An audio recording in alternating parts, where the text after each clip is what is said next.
This episode is brought to you by Prize Picks. It's the holiday season, the best time of the year for sports, bowl games, basketball matchup, playoff pushes, and it's all happening at once. And while you and I make decisions every day, what gifts to buy, what to eat, which game to watch, there's one place it feels good to be right. Prize Picks, baby.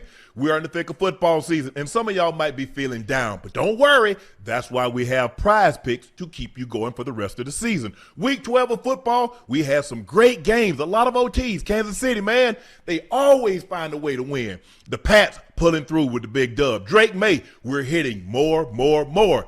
New feature alert. Prize Picks now has early payouts. If your lineup gets off to a hot start, you may now have the option to cash out those winnings before the game even finishes. Prize Picks is simple to play. Just pick more or less on at least two player stats. If you get your picks right, you could cash in. Download the Prize Pick app today. Use code Shannon to get $50 in lineups after you play your first $5 lineup. That's code Shannon to get $50 in lineups after you play your first $5 lineup. Prize Picks. It's good to be right. Hey guys, what's up? It's your favorite Unc, proud partner of Rose Sparks. You ever had one of them nights? Maybe you're watching a movie, you're laughing, she scoots in closer on the couch, and boom, it's on.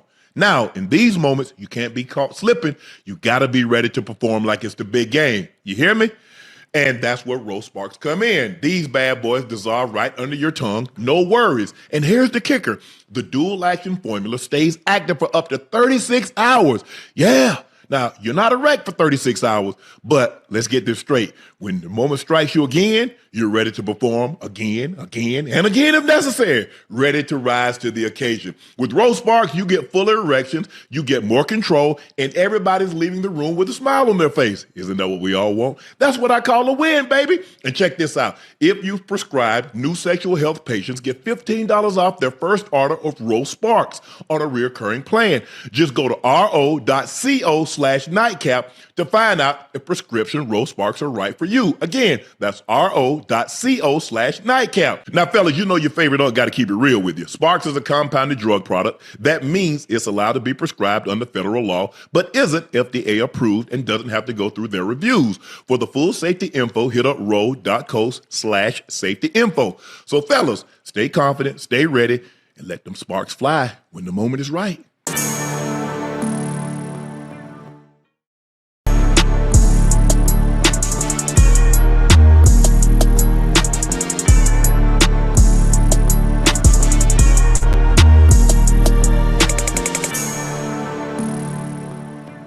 Hello, ladies and gentlemen, and thank you for joining us for another episode of Nightcap as you watch the Indiana Hoosiers do what many didn't think they could outside of the state of Indiana. And in that locker room, they go in and they win the Big Ten championship by the score of 13-10 over the number one Buckeyes, who is trying to win it back-to-back consecutive years and go on to the national champion. Indiana's good. They're very good. They're better than I even previously thought. You know, Ocho, we talked about it. We was like, maybe it's the level of competition. Yeah. But after watching them tonight go toe-to-toe, and we know what Ohio State has to offer offensively, defensively, those skill set players, those players. Yes. It really shouldn't have been that close. Had Ohio State defense not been on their game, that game would have been a blowout. Because Indiana was going up and down the field. They selling for field goals in the red zone. But they were able to go up and down the field at will too, Unc, and defensively. They played really good ball. If you look at the players and where they're from, the type of players that Indiana has, they got a bunch of dogs. They got a bunch of dogs, a bunch of players out from California. They got a lot of them from Miami, down here from down south. So they have the right, and the fact that they were able to get those type of players to go to Indiana says a lot. Is one of the reasons why they looked the way they did against Ohio State. They look very good tonight.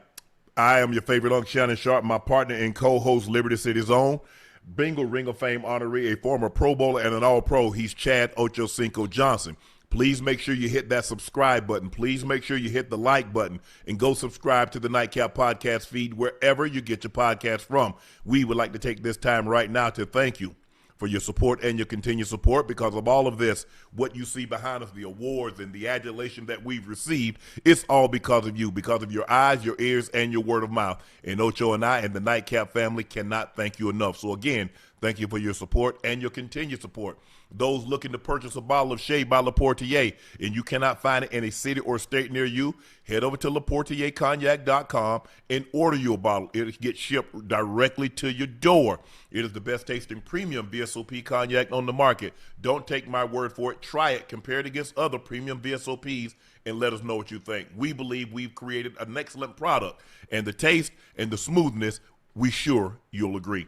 Please drink responsibly and stay safe. Go follow my media company page on all of its platforms. That's Shay Shay Media, and my clothing company 84, with 84 being spelled out. That link is pinned in the chat. We got very, very special guests joining us. We got SEC champion, Georgia running back Nate Frazier, and Texas Tech Romello Height joining us a little bit later. But first, you watch the Indiana Hoosiers win the Big Ten championship by the score of 13-10 over Ohio State.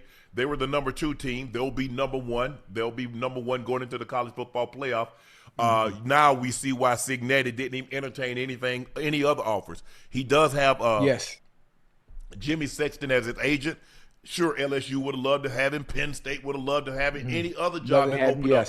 But now you see why he stayed put. He realized what he has. He's like, you know what? I can contend for a national championship right here at IU, and I can get $11 million right here at IU. I don't need to go anywhere and try to revitalize a program when I can stay right here and stay with the program that I built. He built this program. They have the second most losses in NCAA history. Over 700, almost 800 losses. It's going to be a while before they get to 800 losses. But I think they have 775. I think they put that on the screen. But when you look at this team, Ocho, when you look at them offensively, you look at them defensively, that's what I was most impressed with. Because you see a team put up 50 points, 60 points, 70 points, you know they got pretty good offense. But the defense to do what they did to that team, when was the last time Ohio State scored 10 points in a ball game or the entirety of a ball game with those weapons that they got offensively? That they have. Man, you got to tip your hat. I tip my hat. Coach Cignetti, hey, hell of a job, Coach. Hell of a job. Yeah. Now, and the funny thing about it is coaching is one thing, but just like boxing, styles and personnel, it helps you win. As great as the players are offensively for Ohio State, Indiana, the Hoosiers, the defensive players at those specific positions, as far as the DBs going against those elite receivers, they have the personnel to be able to stifle that offense the way they did today because of the personnel that they do have. They played extremely well. And the onus to me on this win is more on the defense as opposed to the offense. Because you see the way they got after saying. They sacked him 5 times. They pressured him numerous times. And I think the thing, Ocho, when you look at it, I think the difference between this year and last year, they were not in the moment. They were just happy to be there. IU had never been to a Big Ten championship. Nobody expected them. They sprung up out of nowhere. They're like, Ocho, they tear a building down and they like, damn, when did they put that bank there? When did they put that shopping center there? They just came out of nowhere. This year, they expected to be there. They weren't in awe of the moment. They wanted to prove that this year wasn't a fluke like last year was. A lot of people thought last year was a fluke. I thought it was because I had never thought Indiana, that's a basketball school, would be where they are.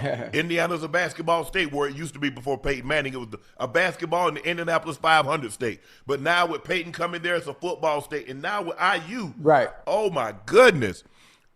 Coach Cignetti, you tip your hat to him because he did an unbelievable job. An unbelievable job of scouting, recruiting, getting the staff together. Fernando Mendoza, I believe he's going to win the Heisman. I think what he did tonight, I think he was the betting favorite coming in. Saying was right there on his tail. But I think with what he did tonight and what he's done all year, I think he's more than earned the right. Ain't no more deserving. He's more than earned the right to be the Heisman Trophy winner of 2025. So he's definitely getting an invitation, and I believe he will be the winner of the 2025 Heisman Trophy when it's presented at the Downtown Athletic Club. Clearly, this is the biggest win in IU history. They took down a team. I don't know when was the last time. They were the defending Big Ten champs. They were defending national champs, and they beat them. They were more physical. They were more. It's not often because Indiana got a lot of. Ohio State has a lot of guys that's going to play on Sunday. Caleb Downs. They got Jeremiah Smith. They've got a lot of guys. Hey, that Caden Curry, number 92, he's going to play on Sunday. Yes, sir. He's going to play on Sunday. They got a lot of guys going to play. And for Indiana to come in there and be just as physical, if not more physical, to be as disciplined, if not more disciplined, to what Ohio State was. You got to tip your hat to Indiana. They earned this victory. They left no doubt. They left no doubt. This is the best team in the country.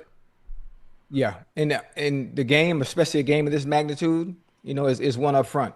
It's one up front. The game is won in the trenches, and that's exactly what they won. And then defensively, the Hoosiers weren't scared. They weren't scared to be able to blitz either, because most of the time when you do blitz, hell, you put your back end, in harm's way. But listen, the back end played so goddamn well. They had no problem being able to do so. So listen, hey, I tell you the truth, I was surprised.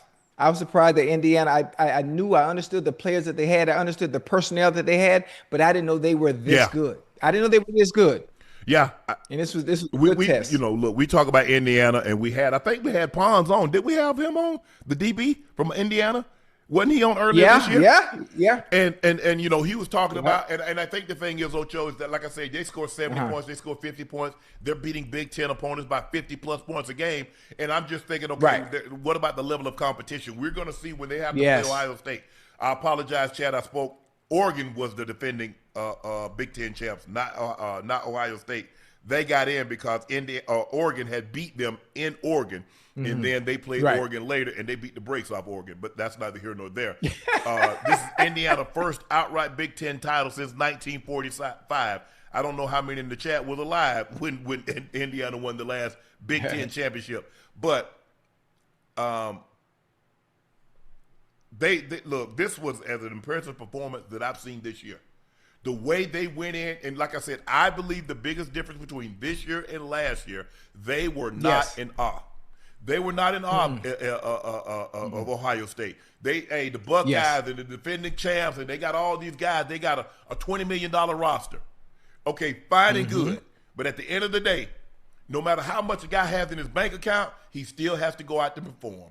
I don't care if you're in the NFL. I don't care what level you are. At the end of the day, your bank account ain't got nothing to do with what you're doing on this field. You still got to perform. You got that money, and deservedly so. But Indiana said, you know what, guys? We got 60 minutes to prove who's the better team. Yeah, and money don't matter at that point. Not in between the lines. In between them lines, that money don't matter. Nope. Ohio State suffered its first loss of the season. Kurt Signetic has completed one of the greatest turnarounds in college football history. Man, if you go back and think about what Coach Saban had on his staff, from Coach Signetti to Lane Kiffin to Kirby Smart to Cristobal to Dan Lanning was a grad assistant to Mel Tucker. Right. You look at what he had, Billy Napier. It's hard to find. It's hard to find a better coaching tree than that in college football. And with that being said, man, I'm just impressed. I'm just impressed with Indiana because of what to actually sit down and just watch them, Ocho. Because a lot of times, I think they played Georgia State or somebody, and they beat them 70-7, and they beat them 77-3, and they beat team 60-10. I'm like, man, what am I gonna get out of this? I say I want to see them play. The only time they were really put to the test is that they had on fourth down. They had to make that catch against, I think it was Penn State. That was really the only time that we really saw them tested. I said, well, you know what? They're going to be in the Big Ten championship opposite of Ohio State, and we're going to find out if they're for real or not. And I think that's what everybody was waiting and watching for. Let's see how well they are. Let's see it go up against the Buckeyes. Big O-H. Ayyyyy. Yeah, hey, they showed up. Hey, I know this is very impressive, but for you as a coach, turning a team around like this and winning the Big Ten, is this the best turnaround you've seen in college football, being that it's a basketball school that you've ever seen? Yes. Okay. Because Coach Saban turned around Alabama. Alabama had already won 8-9 national championships. Okay, right. Ohio State, Right. everybody know Ohio State, and what they were and winning like at the level. In Michigan, everybody know those were prominent programs. This is a basketball school. This Right. is a Right. basketball school, and I'm sure now people are looking like, hey, Coach Belichick, you at a basketball school. What you got? You see what Coach Signetti did with IU? Hey, that's not fair, Unc. Come on, No, now. I'm just saying that's going to be the expectation. I got you. Yeah, I got you. No, I I'm got not. you. Look, it's the first year. I mean, Coach Signetti didn't do this in his first year. It took time. No. But that's the level of expectations that fans and people are going to, boosters and alumni, that's what they're going to have. You're the greatest coach in NFL history. You go to a basketball school, and we saw what Signetti did at IU. This is what they're going to expect from Coach Belichick if he stays. I don't know what's going to happen, but if he stays there, that's what they're going to expect.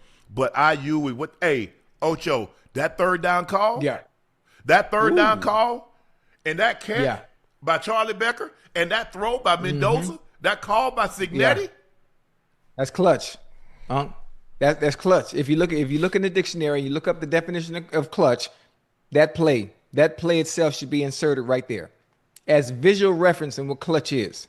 They needed that. I mean, in Ohio State didn't help themselves. That fourth down that you needed to convert, the shank field goal. I mean, all those put you behind the eight ball. IU missed the field goal too. The guy shanked one. Red zone mistake by Ohio State on the 4th and 1. At the 5, they get 0 points. 3rd and 1. At the 9, they get 0 points. And IU we talk about defenses and we talk about Georgia's defense and what they're able to do. Yeah. Don't sleep on IU now. Don't sleep on IU. Absolutely. It'd have been very interesting. Like I said, I thought Indiana could have really put some pressure on IU early because they were getting into the red zone and they're having to settle for 3 and they have to settle for field goals. I'm like, boy, that's going to bite y'all in the butt. Y'all need to put some pressure on this team. You're not going to put them away in the first half because you still have a whole half of football to go, but you can put them under extreme duress, and that's what you want to see. When you play a team like Ohio State, the longer I can get you out in the deep water because you hadn't been there in a while. You say you can swim, but that's in a pool. Right. Let me take you out in the ocean where you got current, you got riptides, yes, sir. you got sharks, sir. you got other things around you. Can you swim in this body of water? That's what I different ball game. The longer this game the longer this game went, and Indiana was attached to them, and then they got the lead. Yeah. Then hold on. When was the last time? Confidence. When was the last time Ohio State was in a game? Here we are in the third quarter, early fourth quarter, and they're behind, or a team is this close to them. It's been a while. And it don't do nothing but give you confidence too. It don't do nothing but give you confidence. It give not just the coaching staff, but those players understanding where they are in this game. Well, hell, this is the mighty Ohio State. You mean to tell me we right here playing ball with them quarter to quarter, down to down? I mean, we could do this. That kid's tough. And they came out. They came out on top. And Mendoza, the first player, what was that? The first player, the second player of the game, he rolled out. He got hit on the right, right shoulder. And I think that was. Hold on, that was number 92. That was Caden Curry that hit him, right? That was 92. Yeah, that was him again. 92. It's just not that because you know what I'm saying, Ocho. You like he saw him at the last second, but you couldn't brace. You can't brace for that. Yeah. Put that shoulder in, knock the air out of him. I was like, oh Lord. But give those guys credit. They came out and picked them off, set them up and got them in field goal range. Ocho, it's going to be very interesting to see how this thing play out. We're going to talk about this, but Alabama. They didn't belong in that field with Georgia. No. They didn't belong on the field with Georgia. I don't care what nobody say. I understand how the first game went at the beginning of the season. I understand how it went. But that means nothing. That means nothing. When the first game of the season, I'm not even going to count that. I'm not going to count that because you as a team, you aren't even into yourself yet. You haven't found your stride. So when you play in the last game of the season, one that matters most, one as important as this, obviously with the college playoffs on the line, that's when you're supposed to play your best football. Towards the end of the season and when you're normally playing your best football. What we saw today from Alabama, that's unacceptable. That's unacceptable. And I still think The committee's going to find a way to make sure they're in the college playoffs. They said they're not going to punish teams for losing in the college if you're champ in your conference championship, Ocho. But I call this. The Alabama hadn't looked good for the last month. I told y'all, everybody, man, get off Ty Simpson. Get off Ty Simpson. I say Ty Simpson is playing bad. Go back and look at Alabama's offense the last month. I don't care what you say. And he made a cardinal sin. It's 4th down. You cannot throw the ball out of bounds. If it's out of bounds, it's incomplete. Even if it's intercepted, give your guy a chance. Right. You didn't give him a damn chance. You threw it out of bounds, and then you looking like, what? You probably should have took the back on the rim. Guys are making mistakes that I shouldn't have to tell a quarterback not to throw the ball out of bounds. I shouldn't have on 4th down, Ocho. I shouldn't have to tell you that. Give the guy a chance. I mean, and especially for the quarterback, even if your coach doesn't tell you what to do, it's all about understanding the situation. Situational awareness. Situational awareness. That's what it comes down to. Knowing that you can't throw the ball out of bounds, I have to give whoever I choose to throw the ball to, I got to give him a chance. You have to. And to just throw it out of bounds, it makes no sense at all. It drives me crazy to see guys on 4th down throw the ball out the end zone. What the hell you hoping? Are you worried about your completion percentage? You worried about not throwing an interception? Tell me what you hope to accomplish by throwing the ball out of the end zone or throwing the ball out of bounds on 4th down. Tell me what you gain from that. Tell me how does that help the team?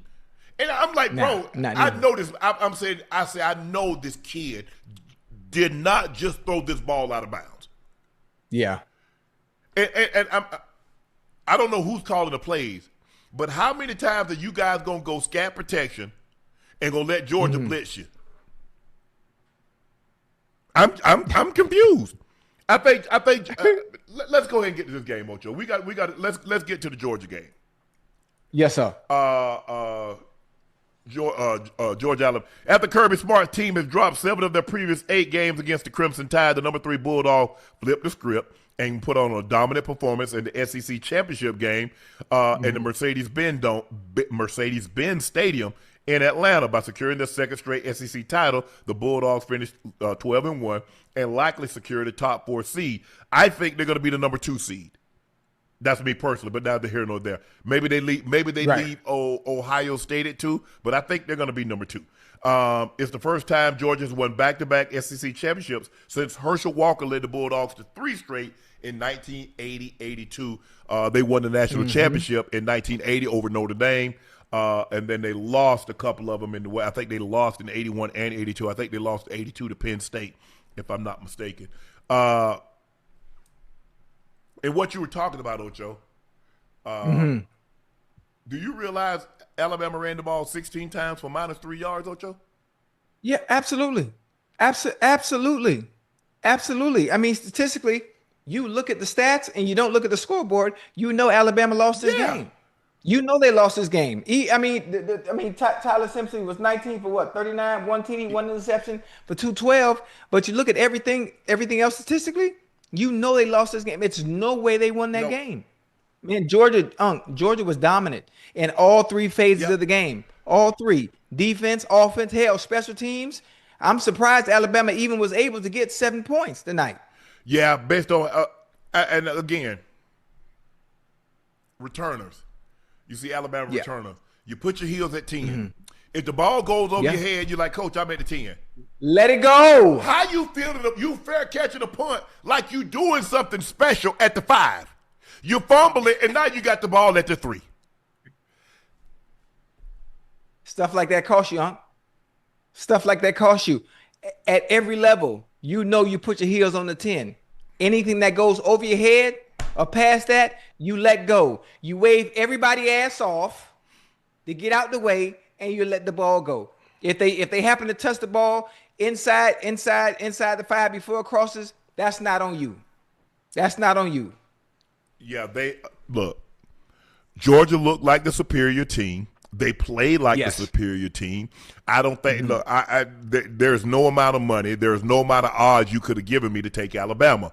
Based on what I've seen Alabama playing like the last month, So there's no Yes. way, looking at how Georgia has played the last month, looking at how Alabama has played the last month, you'd have been a fool to take Alabama to be. And I get it, man. That's what we do, and the record. Look at what we've done to Georgia in the last. I get all of that. I get all of that. But normally, when you're doing this to Georgia, you're playing well going into that game. Y'all not playing well, and you hadn't played well for a month. Ty Simpson has not played well for a month. That running game has been bad all year. Yes. There's only your defense is only going to be able to withstand so much. That's it.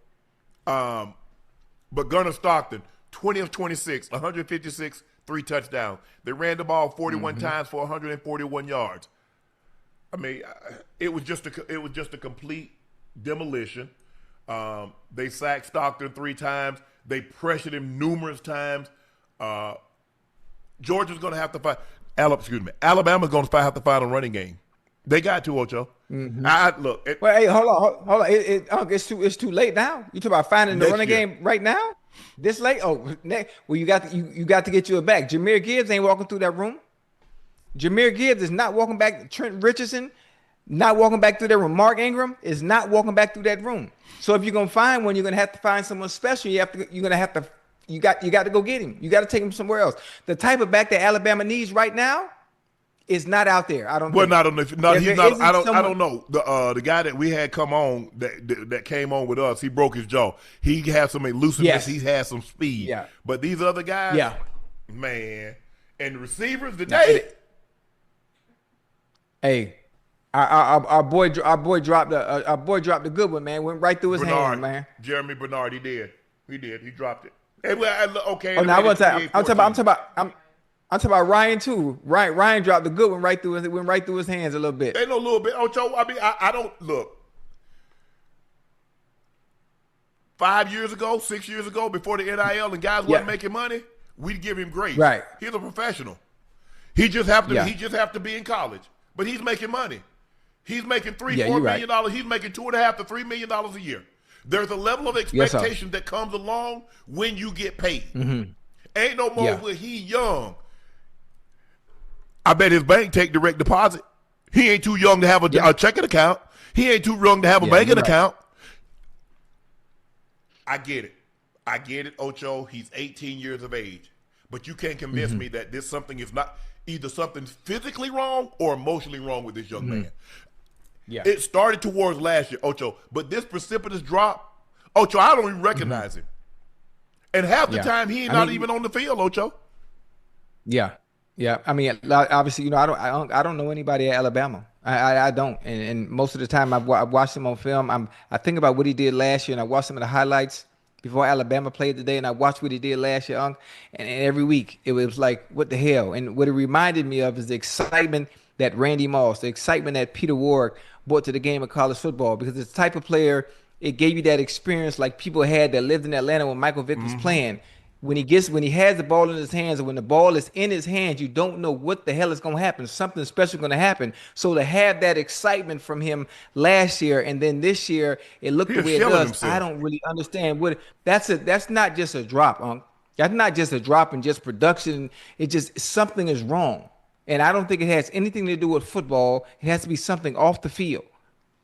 It has to be something off the field, because last year, Unc, there was a conversation that to be had whether he was the best receiver in college football outside of Jeremiah Smith. It was 1 and 2.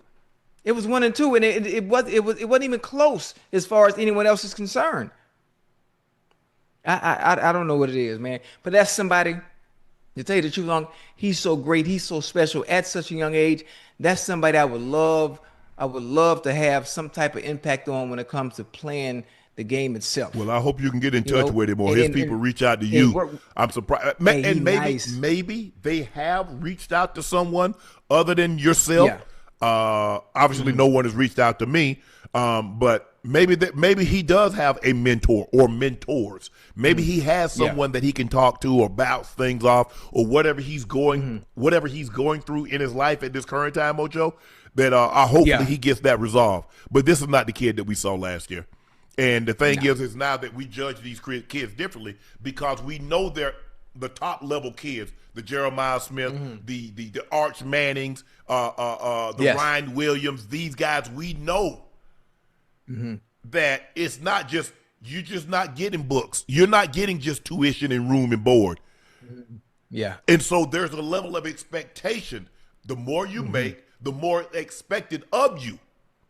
That's what any life. We're not just talking about professional athlete. That's any job. Whatever your job is, the more you make, the more is expected of you. So I'm just surprised. Kalen DeBoer said the number 9 Crimson Tides are deserving of a spot of the college football playoff, saying that a conference title game loss shouldn't be punishment. If this game applies to take away from our resume, I don't think that's right. I really don't.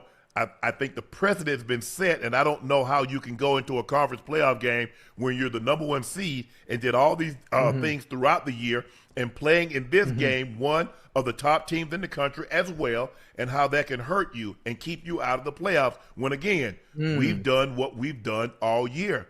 But you look bad over the last month, Coach. You're right. I have another question. Now, I hear what Coach is saying and making his argument on why they should be in there. You shouldn't be penalized for playing in a game this magnitude, obviously an extra game. But will the committee also take strength of schedule into consideration as opposed to everyone else's everyone else's schedule? At the strength of schedule. They played Georgia twice. They look at where Vanderbilt's ranked. They played Oklahoma. Right. They played Tennessee.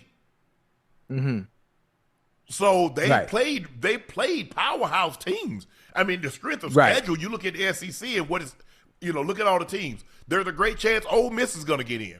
Oklahoma has a very compelling case to get in. Right. Vanderbilt, Tennessee says, oh, what about us? We know Georgia's in because they won the SEC championship. Could you have 4 teams from the SEC? Maybe even 5? Absolutely. Right. Absolutely. I think you're only getting 2 in from the Big Ten, which is IU and Ohio State. Then you got to have Texas Tech.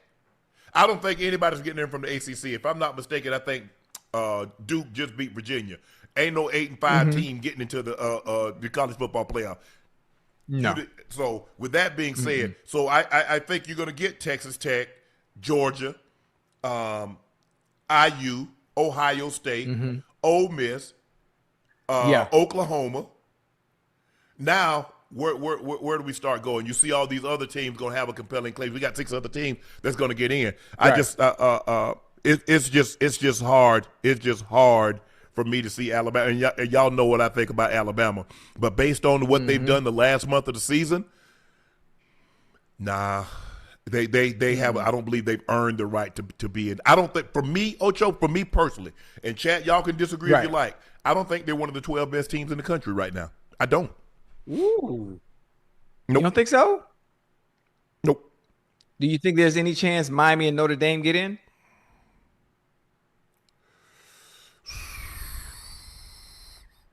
I mean, Texas A&M, they got 1 loss. Right. I don't know about those. I know people love Notre Dame, but I just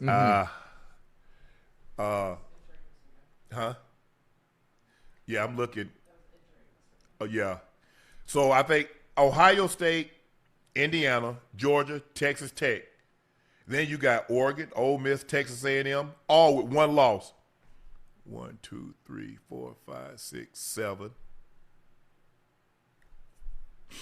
Then you got Texas. Okay, yeah. So that's 7. So if you take the top 7 teams that was entering today, I think they're all going to be in. I think Ohio State, Indiana, Georgia, Texas Tech, Oregon, Ole Miss, Texas A&M, Oklahoma. I think those are no-brainers. I really do. Now, you look at Notre Dame, look at Miami, you look at Texas, you look at Vanderbilt.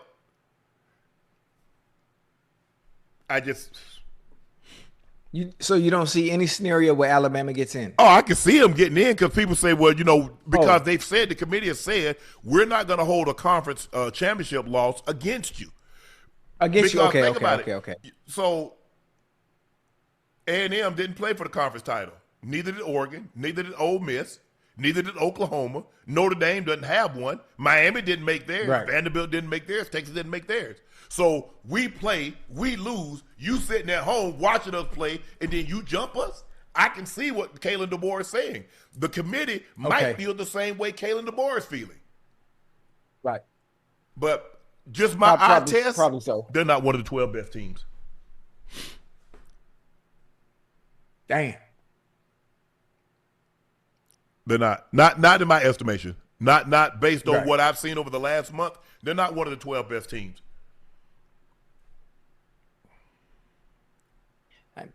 It's going to be exciting. It's going to be exciting. It's going to be exciting.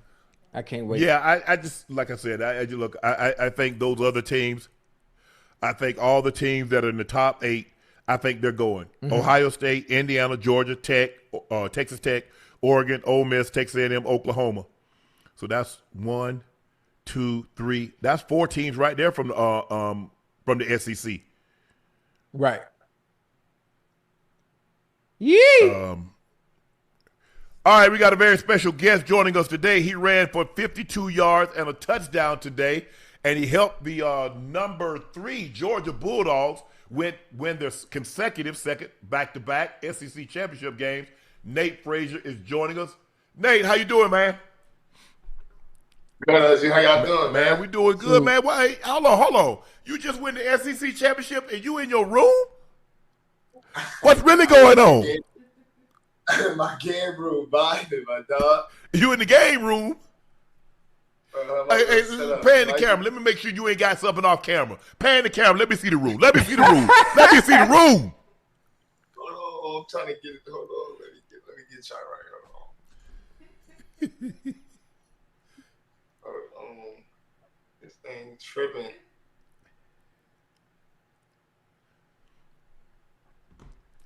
Yeah, see, I know he done ushered her out of the room now, Ocho. I want to see now. You think he done told him?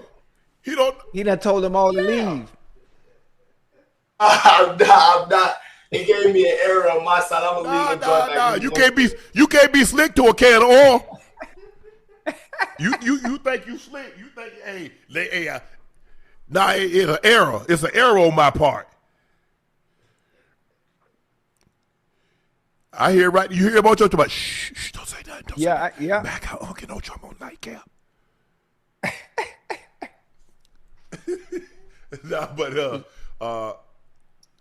Nate had an unbelievable game today. He had 13 carries, 52 yards. He had that touchdown on the counter that really, for all intents and purposes, I thought the game was over. The game was over at 14-0, considering that Alabama's offense. And we all good. I mean, Nate, we would just give you a hard time. We know what's really going on.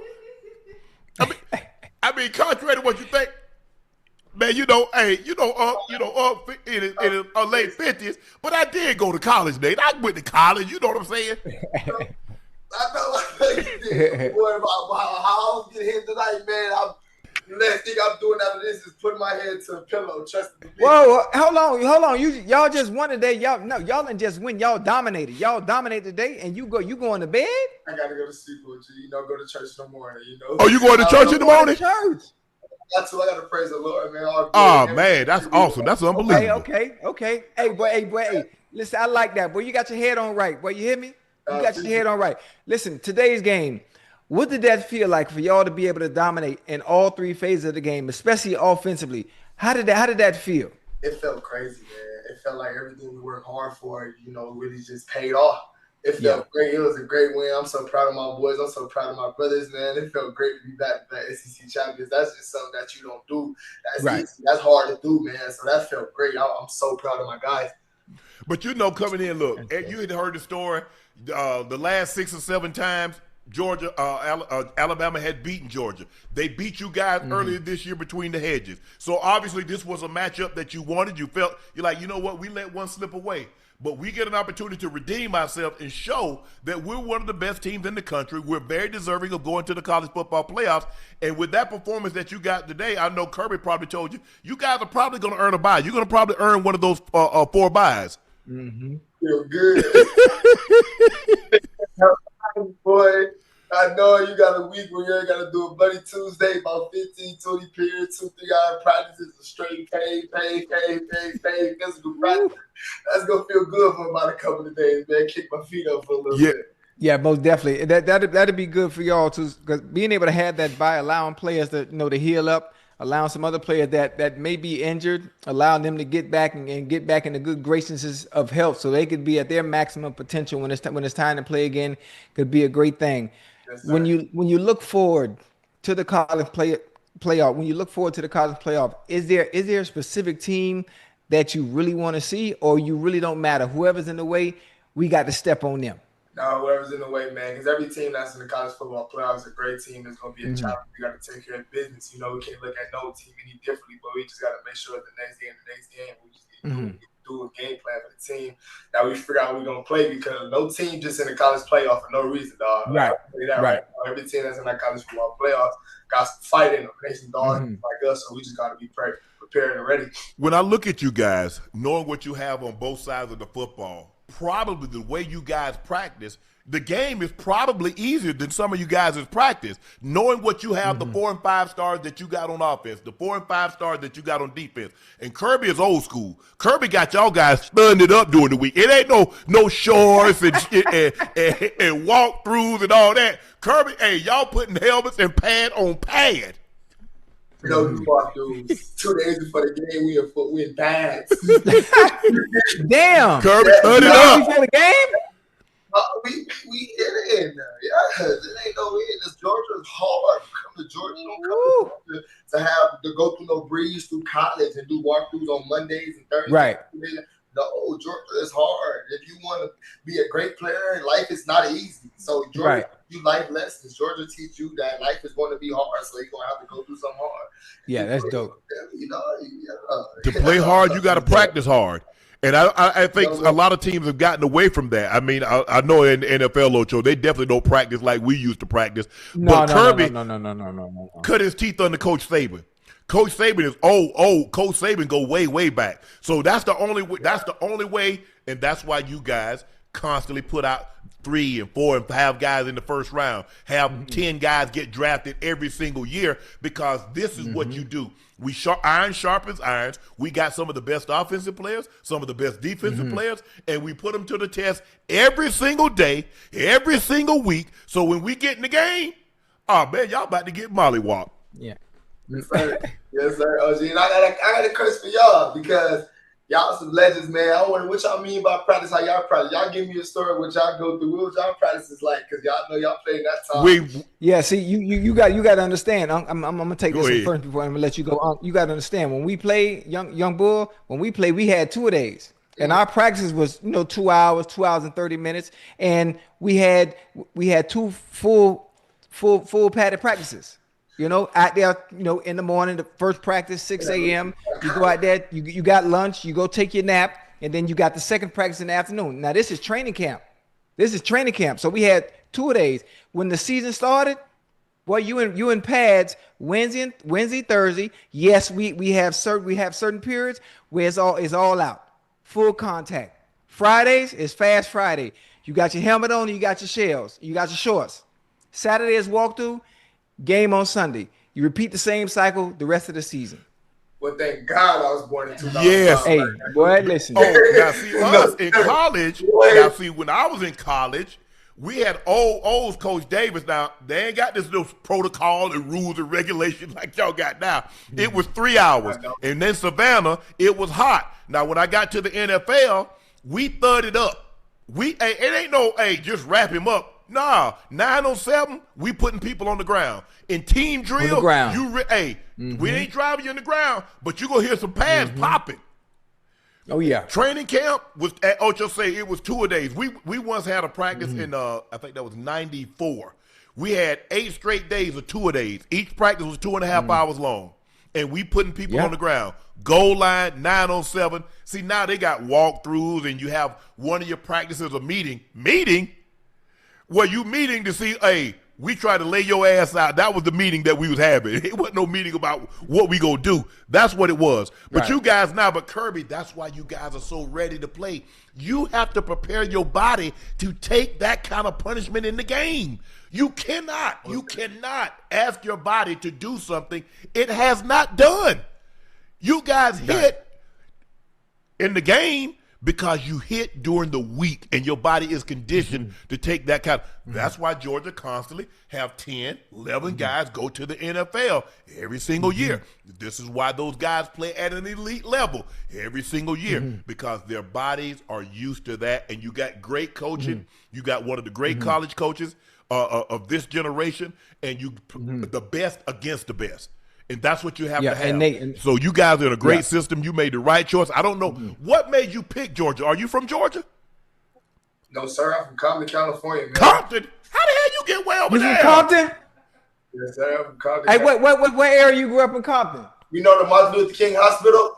Yeah. 120th? Okay. Yeah, but I grew up in the Jordan Downs too, though, like trying to watch all my people's Westmont area. Like I grew up in LA, baby, period. Like that's just, Jordan Downs, man. Listen, I went to Santa Monica Junior College.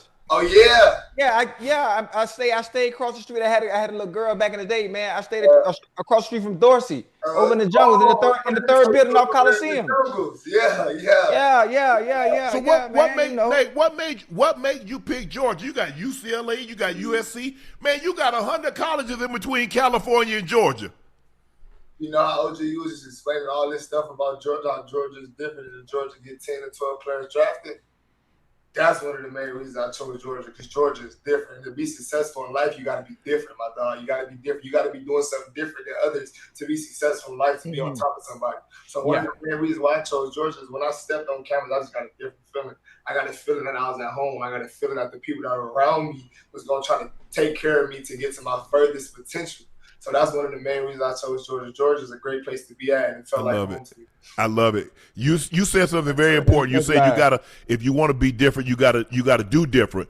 And what I tell kids, Nate, when I used to talk to kids, I say, in order to be great, you must do what others can't or won't. Sometimes you have to do both of them. You got to do what they can't do and what they won't do. Because a lot of times people talk about being successful. And I say, let me ask you a question. People always write down your goal. I bet you wrote down, when you got to Georgia and this season you wrote down 10 things, what you wanted to accomplish. Yes, but then on the right side, did you write down 10 things you're willing to sacrifice to make sure you get through those 10 things that you did? See, that's what you have to do. See, you write down your goals all you want to, but will you write down what you're willing to sacrifice in order to get those goals? That's when you take it, because nothing great can ever be achieved without sacrifice. The greater the goal, the greater the sacrifice must be to reach said goal. You understand what comes along with playing in football. You want to go to the National Football League.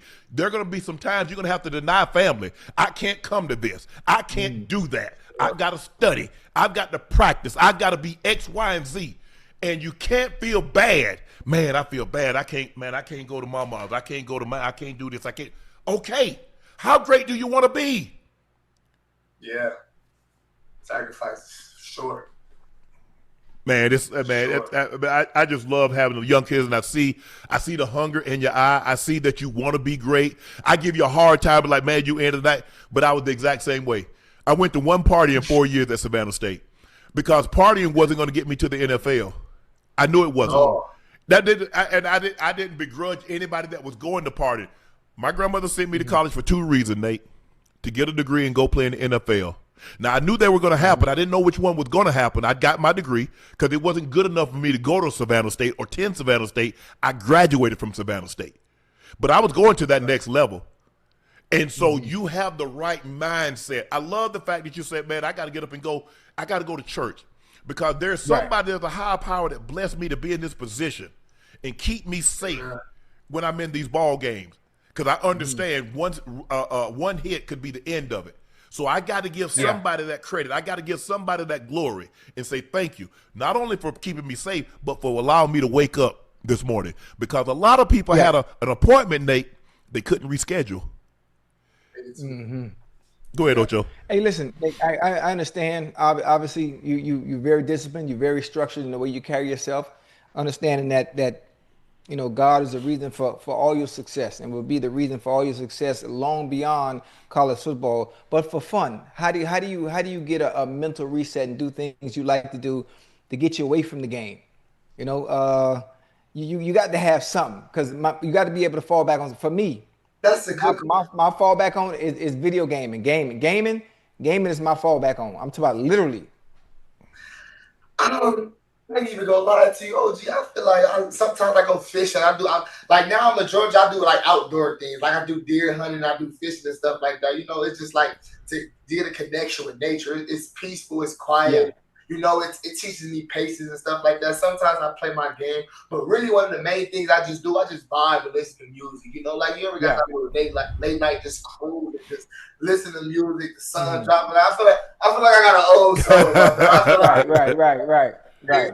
Just chilling, driving, listen to music, just vibing. Like I don't really like being around like all the camaraderie and the loud noise and stuff. Right. Like that. But for fun time, I just like to chill and just relax, man. Just relax. Okay. I'm doing 7 days out the week physically, you know. And sometimes I just want to chill and relax. What type of what you fish for? What you going fishing for? I ain't gonna lie, I just started fishing. So you catching anything to bite? Catfish, largemouth, smallmouth, perch, bluegill, garfish, croaker, whiting, it don't matter, shad, mullet.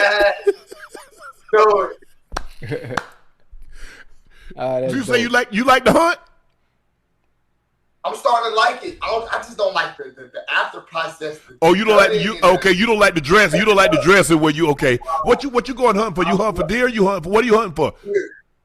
Have you killed one yet? Have you taken one down? I got one of you. I got me a doe. I got to give me a buck. Man, come on, man. How you kill? Oh, I don't understand. There's a small period that you can't kill the does. You ought to be ashamed of yourself. It was a decent size one though. I got to give me a buck. I got to hang it up in the game with somewhere on this ball. I thought you might have got a spike or yarling buck or something like that. You killed a doe, man. Man, I can't believe you. I felt bad too. I apologize to you. Yeah. Hey Nate. I gotta show you this footage, Nate. I killed me a buck, right? Oh my goodness. You know, listen, I was sitting in the tree. And he didn't even realize he was right up under me. You know, I was real quiet. So instead of using the arrow, and I had my shotgun on my back, so I had the bow and arrow too. So I was like Rambo, boy. And so instead of using my shotgun and my arrow, I jumped on his back from the tree. I jumped off the perch and I was around his neck. I had him around the neck and I put him in a full Nelson. Okay. Choked him out. If you're doing all that, they probably might need to put you back on the field. Nah. Because I heard somebody on the field, boy. Yeah. But that's unbelievable, man. Nate, congratulations on the big win today. Congratulations on your season thus far. Now, you know it's not over now because your ultimate goal, you wanted to win an SEC championship. You want to get in the college football playoff. Now you're there 2 or 3. Now you want to finish this thing off. And when you get to the next level, that's the start of the journey. It's not the end. It's the start. You start the process all over again. So congratulations on this year. Stay healthy, man, and we're gonna watch you down the road, man. You turn me into a Georgia fan, man. You make me proud, man. Having a conversation with you today, I'm extremely happy for you. I'm extremely proud of you, and I wish you all the best moving forward. I appreciate y'all. Thank you for your time, man. It's a blessing. Thank you, bro. All the best. Love, boy. Good luck. Nate Frazier, the Georgia running back, 13 carries, 52 yards, and a touchdown today, and a 28-7 win over Alabama in the SEC championship. Texas Tech. All in best just played off after the offseason. The big spending for the number 4 Red Raiders secured the first Big 12 championship in program history with a resounding 34-7 win over the number 11 BYU Cougars. Texas Tech assembled what can now be called one of the greatest transfer portal classes in the evolving era of the NIL and transfers in college football. A group of 22 incoming transfers that yielded 11 players who started in the Big 12 title game and 4 first-team all Big 12 performers. Texas Tech has built what is believed to be the best defensive line in college.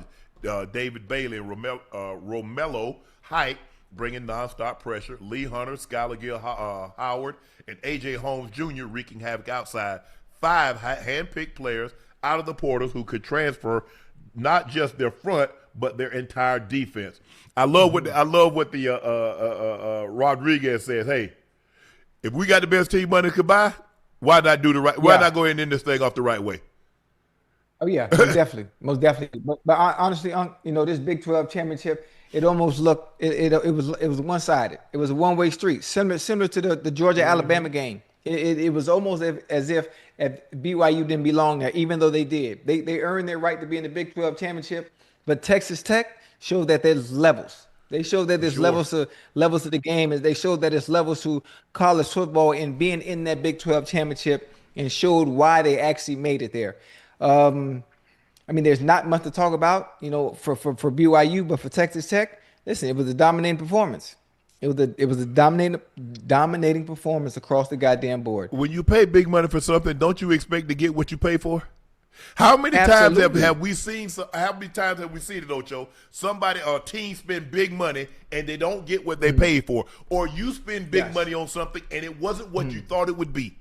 When Texas Tech spent $15-20 million, this is what I expect. I expect to be in the Big 12 championship. I expect to win the Big 12 championship, and I expect to get to the college football playoffs. And then you know what? Let whatever happens, happens. But this was the expectation at the beginning of the season. This is why we spent that money. That's why we go and get all these guys out of the transfer portal. This is why we look starters. We got the 22 guys we brought in. 11 of them became starters. 4 of them became first team All Big 12. They're going to have some All-Americans. That Jacob Rodriguez, he's going to win a lot of awards. He's going to win the buckets. He's going to probably win the Nagurski. He's going to probably win a lot of the awards that goes to the best defensive player. He's going to win it. He's going to win it. And he's earned it. He's a hell of a player. He's nice. He's nice, boy. He's nice. He won the buckets? Yeah. Yeah, because I guess the award show, when is the ESPN award show, the Home Depot award show? Is that Monday? The next Monday? No, it comes on the night. No, it comes on during the week. But he's a phenomenal player. He's a phenomenal player.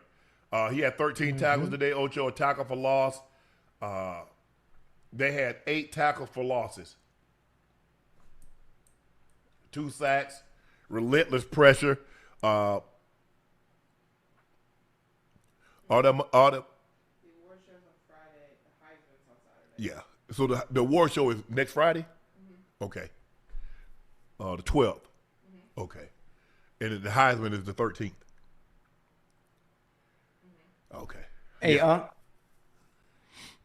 The fight was a draw. Was it? Yeah, it just ended in a draw. Oh, man. You think it would deserve to be a draw? Yes, sir. Damn. Pitbull is a problem, Unc, especially if you're not able to not only withstand that pressure, but be able to counter off it every time you need be, because it makes him look like he's winning the fight because he's so goddamn active coming forward. That's all. But yeah, and in the fight like that, you got to be able to fight off your back foot, and very few people can fight off that. Everybody likes to come forward. They like to dictate the fight. Yeah. That was the one thing about Floyd. Floyd can fight either. How you want to fight? Come forward. And every time you throw, I'm going to hit you side your damn head. Every time. I'm going to catch you with something. Yeah. And, man, he boom. He body shot. And then here come a check hook. You throw something, he throws something right back over the top. He was, he was, but this, we're going to get to the fight. But Texas Tech, there's advertised. Watching them today, there's advertised. They're as good as advertised. And sometimes, Ocho, you look at like, man, I wonder what this, because it's really my first, you see it a little here and there, you watch a little bit of it. But today I got an opportunity to sit down and really watch them. They're good as advertised. They are they're the real deal.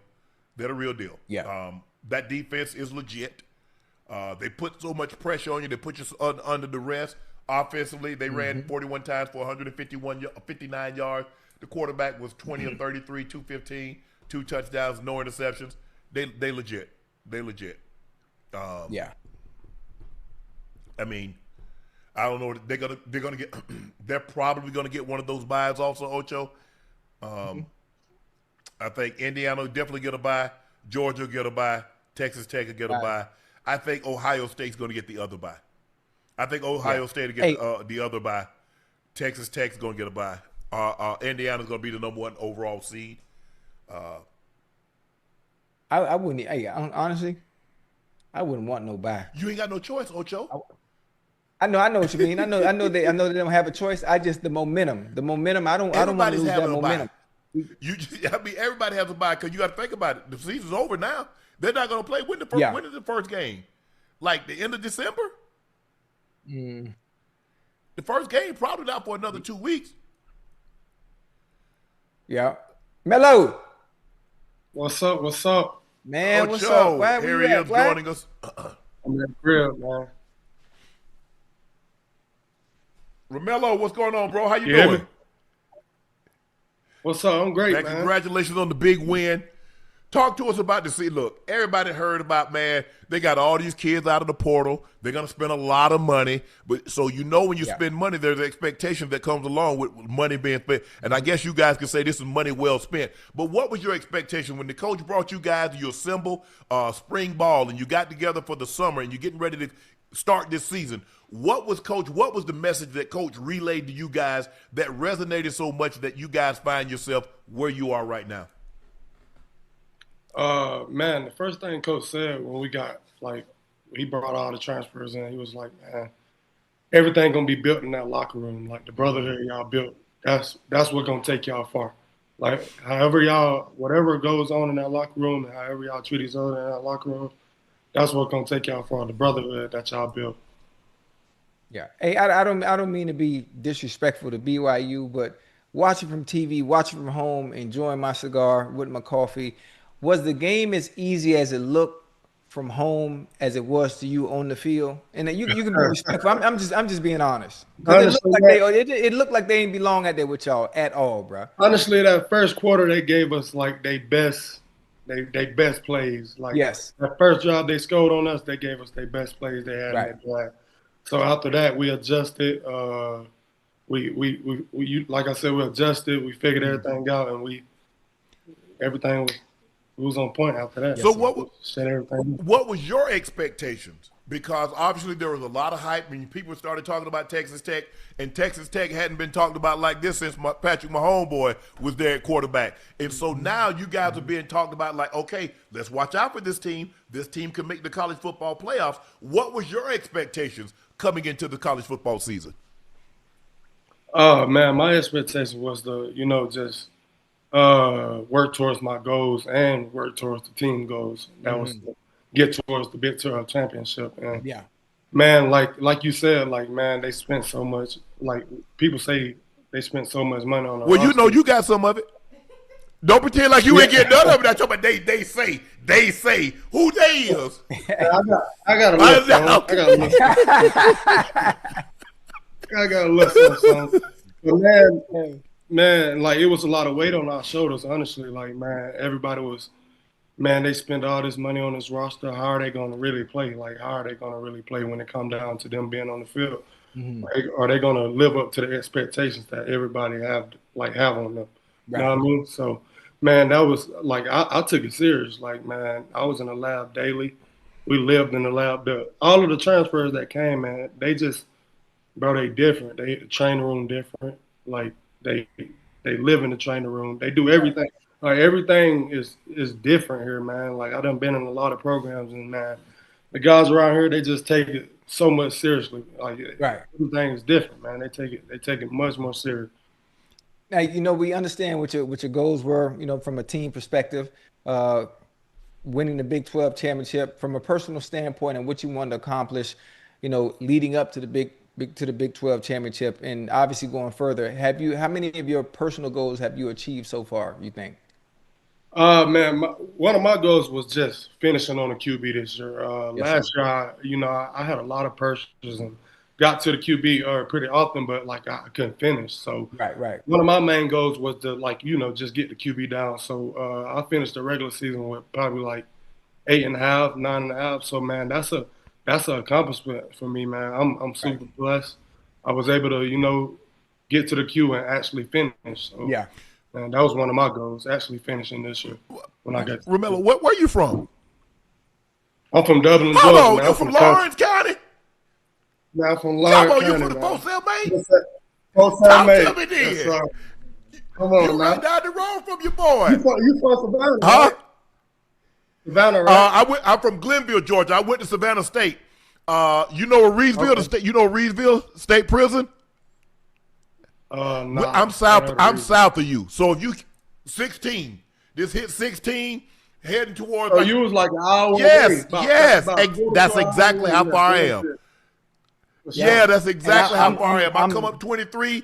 Hey, I come up 23, hit 16, straight up to the crib, Atlanta. Pass through through Dublin all the time. West Lawrence. As a matter of fact, DT Demarius. Yeah, baby. Yeah. West Lawrence. Yeah. Okay, you from the 478. Yeah, I'm 478 too. My 9th and 10th grade year, then transferred back to Dublin. So where were you from before you transferred back? I went to West Lawrence. Well, baby. Okay, you went to West Lawrence, then you transferred back to Dublin. Oh, okay. Okay, that's what's up. Oh, I me too. I was at Dublin. I was at Dublin 1 year. Hey, let me. Where you from? Huh? Where you from? I'm down here in Dade County. I'm from Liberty City. Okay. Yeah. Y'all got some boys from Florida on the team? We got little Reggie. I think he's from the O. He's from Orlando. Okay. What made you decide to go to Texas Tech? Man, honestly, man, the NIL. Okay, I got you. I wanted to stay. It wasn't even like that. I wanted to stay at Tech bad, man. But man, I don't want to get into all that. But it was bad, man. They said honestly, I didn't like play how they wanted me to play. And what you want to go to Georgia Tech, or you want to go to Georgia? They said they overpaid me.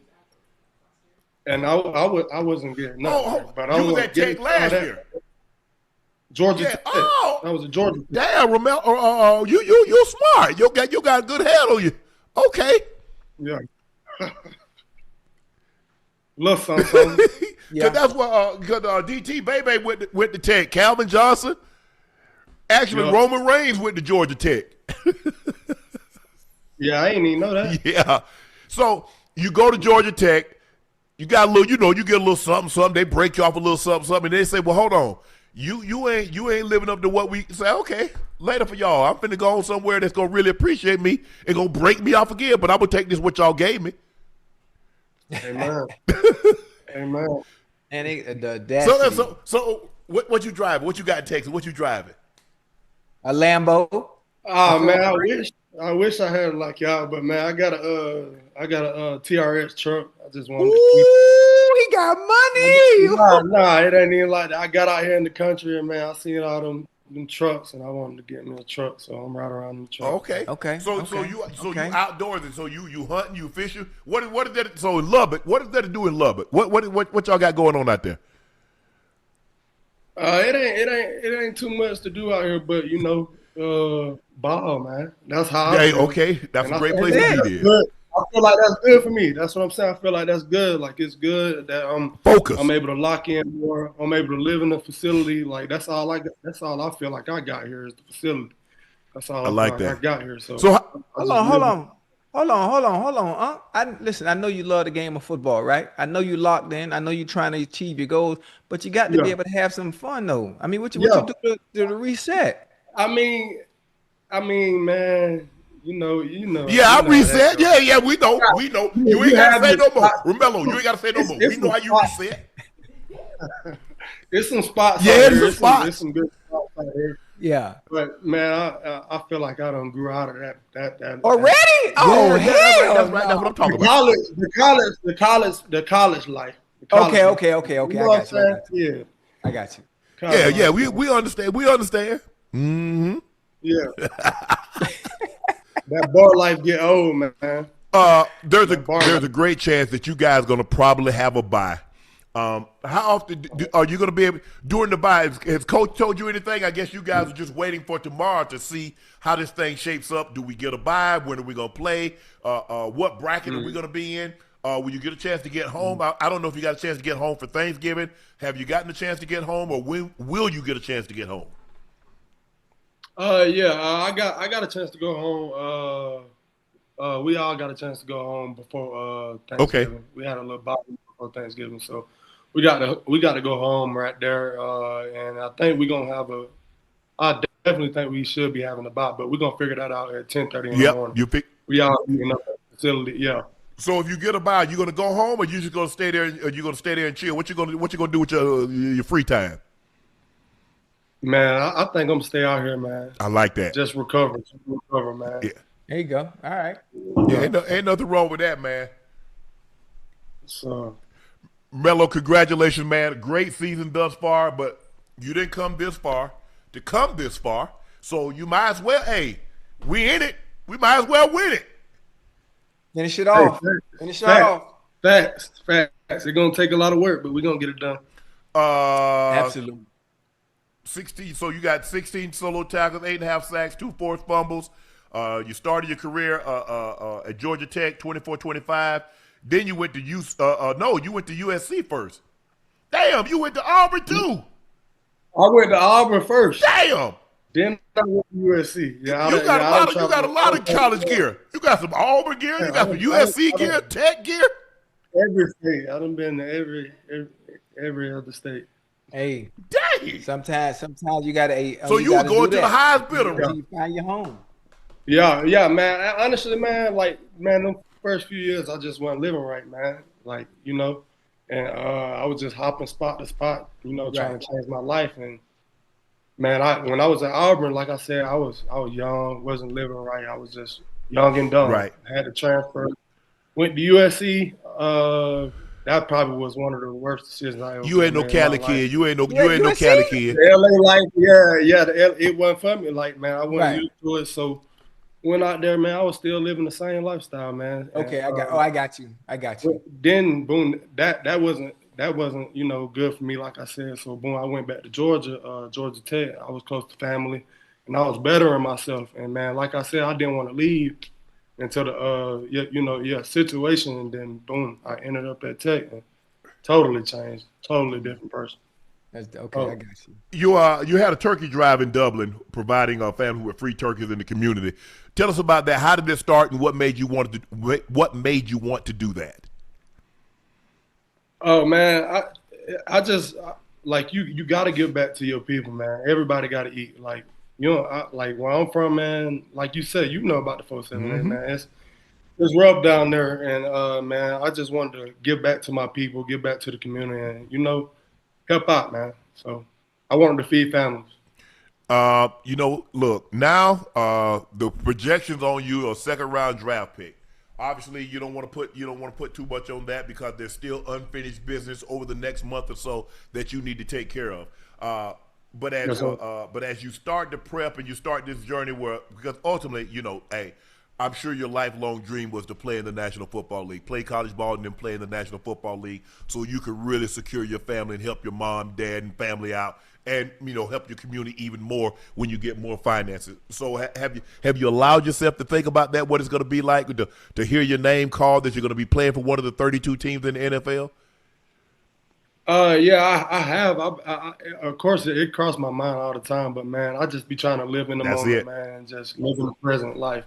And just, take it day by day and keep stacking days, man. That's all I could do.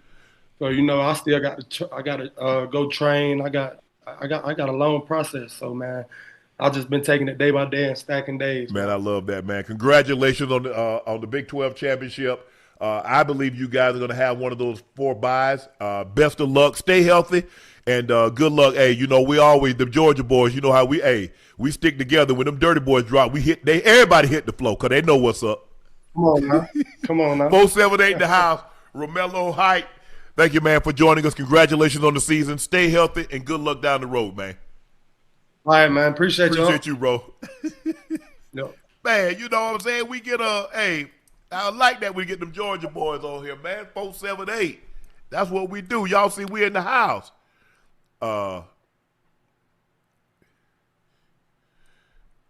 Georgia Athletic Department is headed to court. They're trying to recoup $390,000 in damages from a former standout defensive end, Damon Wilson, who transferred from the school after his sophomore season. Currently, the top pass rusher on Missouri's defensive line, Wilson played for Georgia as a freshman and sophomore before transferring to Missouri in January, 2 weeks after signing a new deal with Georgia Classic City collectives. Many schools and collectives have started to include liquidated damages and clauses in their contracts with athletes to protect their investment in players and deters transfers. Georgia is one of the first programs to publicly try to enforce the clause by filing lawsuit against the player. Several attorneys who have reviewed the athlete NIL contracts for ESPN in the past say they believe school and their collectives are using liquidated damages clause in bad faith to punish players who break their contract early. Ocho, I told you. Yeah. Didn't I tell you this? I said, you get them people money and then jump. I said, they're going to do something about this. Ocho, we just had this conversation. Yeah, we did. And that's not right. Now I understand that. That's a good thing, That's a good thing. And honestly, I think if players are going to leave, if you're going to jump ship, get them people their money back. Get them people their money back so you can't double dip. It's not no problem. And whatever school you're choosing to go to, they should make sure they take care of you. Okay, you know what? If you got to get that $390 back, don't worry about it. We'll give you what we giving you, and we'll put that $390 on top of it if you really who you say you are. It shouldn't be no problem. Look, it's kind of like if there's what they call a buyout. If a coach get fired, he has years left, they got to pay him. If he wants to leave and go to another college, you got to pay them. You got to pay the school that you're leaving.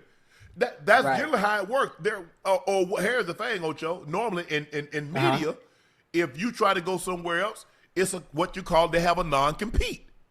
So if you at one of the major networks and you like, well, I want to go over here, they say, well, you ain't gonna take this money, and they'll let you go. But you ain't gonna be able to do both. Or if they fire you, they might have a non-compete written in. So you get fired one place, you might have a 1 or 2 or 3 year non-compete where you can't go to a rival network.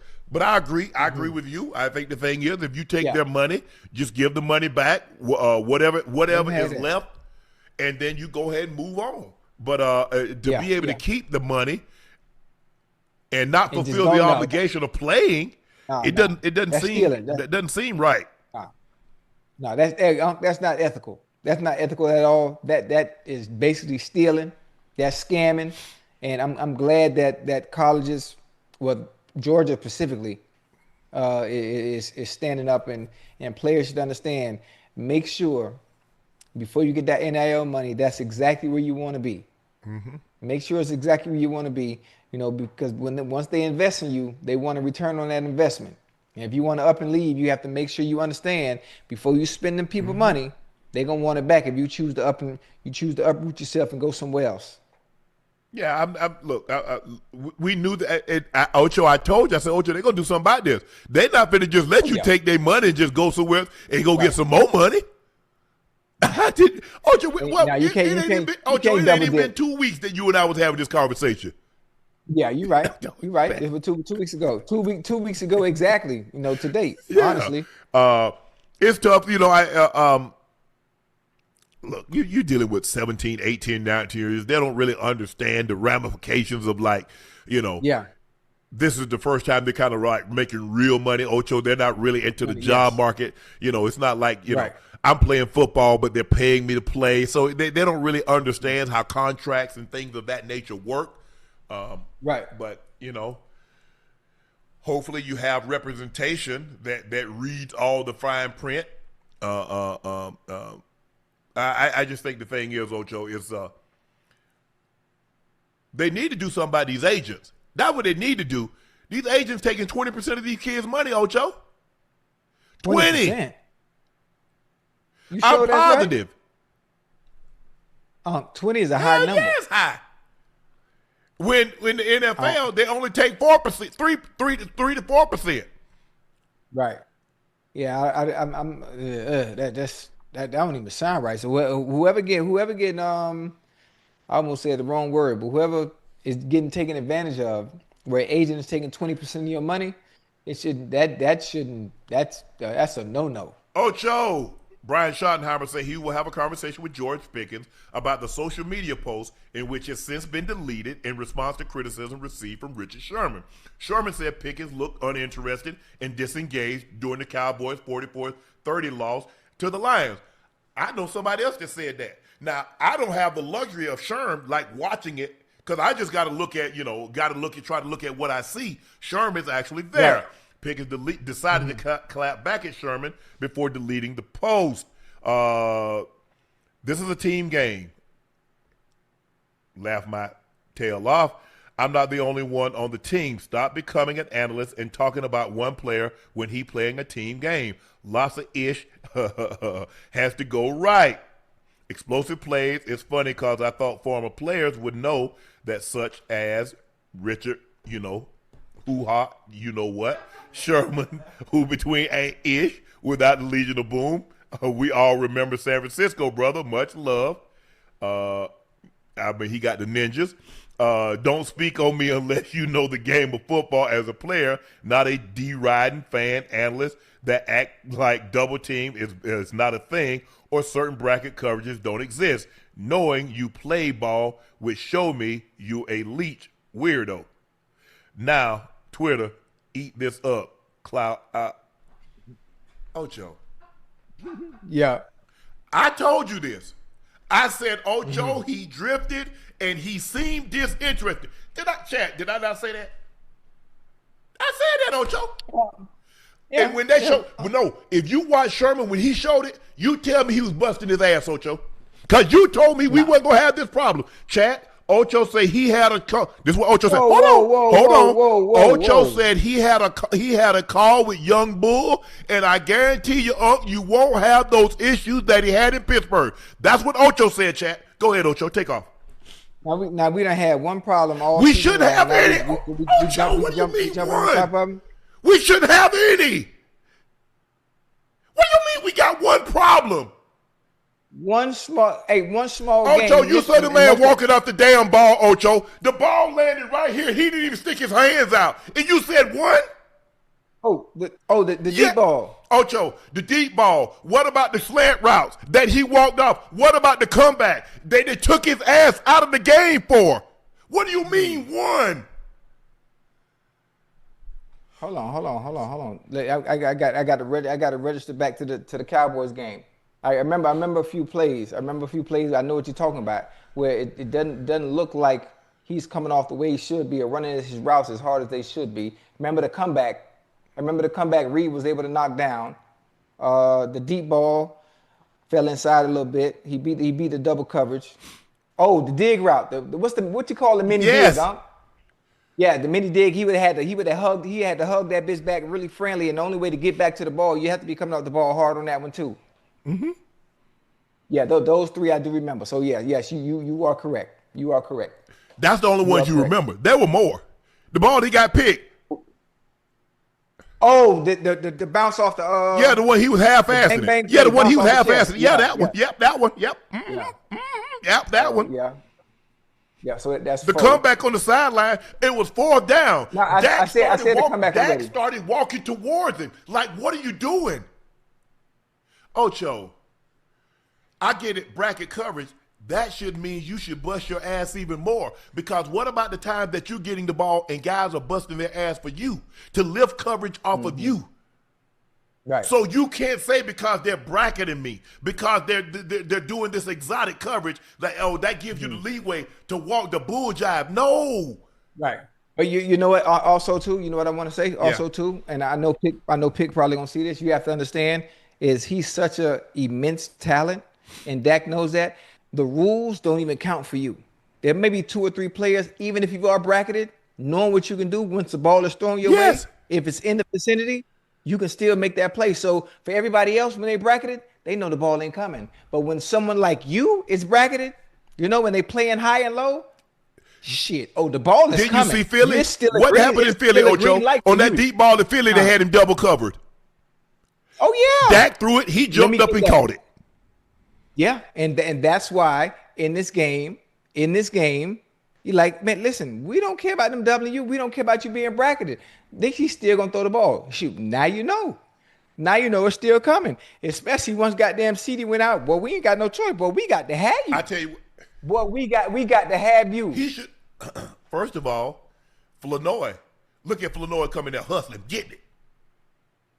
Mm-hmm.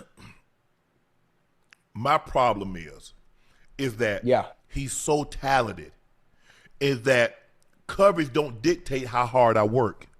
You see, he's letting coverage dictate how hard he works, Ocho. You work hard, okay, double. I'm going to beat this double coverage because I'm Ocho. First of all, I don't even see you. I don't even know why you here. I don't even know why you here. You can't do that. Coverage doesn't dictate. The defense doesn't dictate how hard I work. I get to determine that. If the quarterback doesn't throw me the ball, the quarterback doesn't throw me the ball. But I'm going to bust it every time because the last thing I want to happen, Ocho, and it always happens like this, when you don't bust it, that's when the ball comes. Ball is coming every time. But that's one of the worst feelings, boy. That's one of the worst feelings. And then everybody's looking at you sideways. And because he's so Ocho,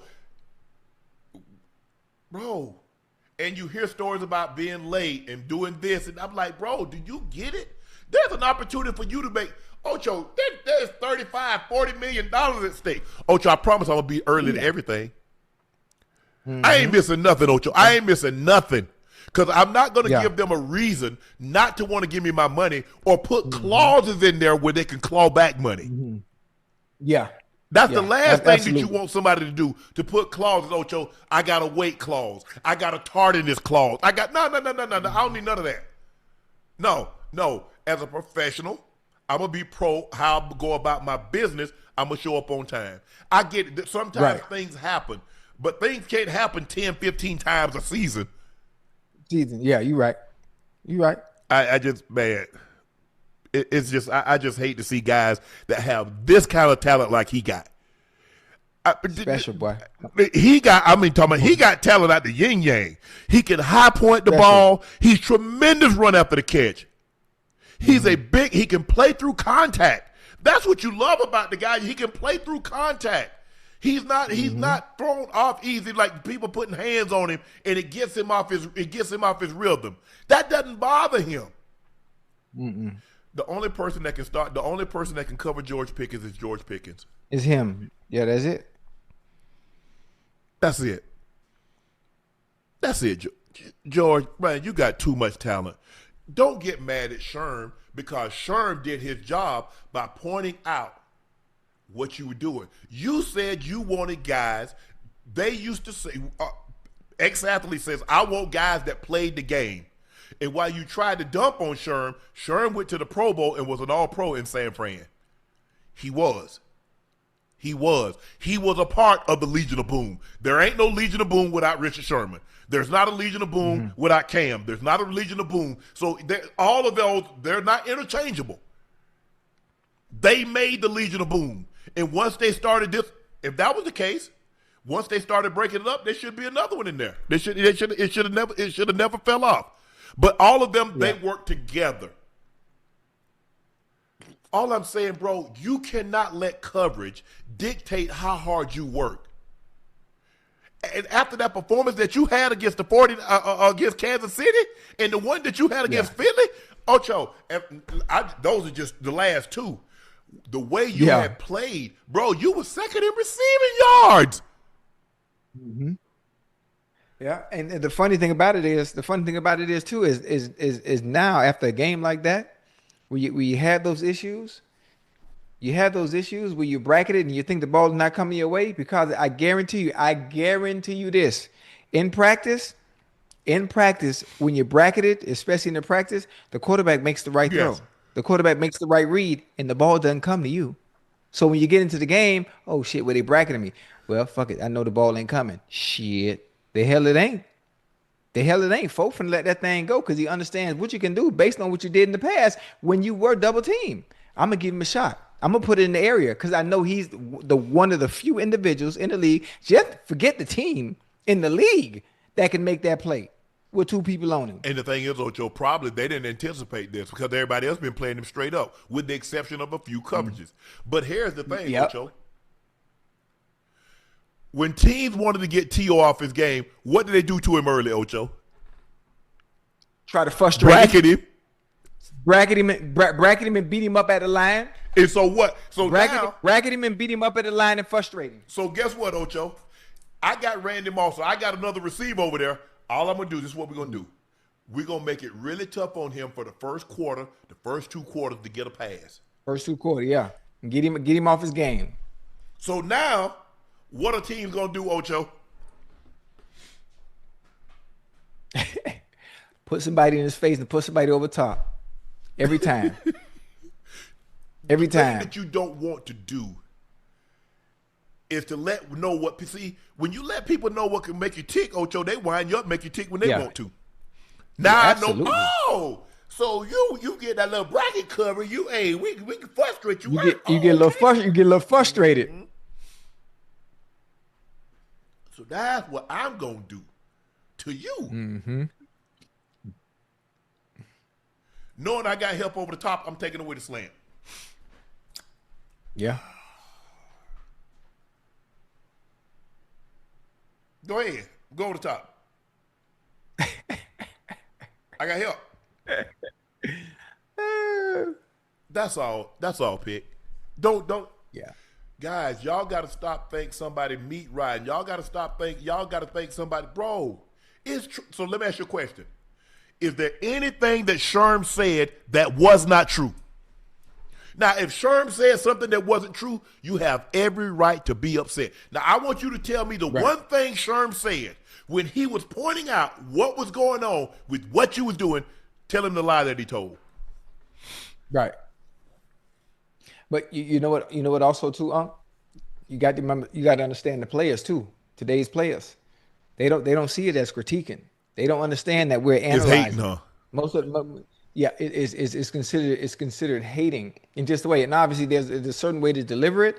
But obviously, when the way it's delivered, it can be seen as hate. Not it. I don't think today's player will ever look at it. But you know what? That's so and so. He played the game. Maybe he know what he's talking about. Maybe he's right. Maybe I check myself at the door before I react. How about let me watch film first and go back and see what I look like? So maybe they see something I didn't.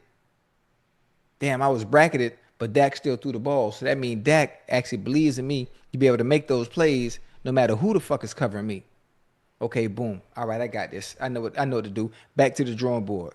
Ocho, Sherm was calm. All Sherm said, I need you to give me better effort than this.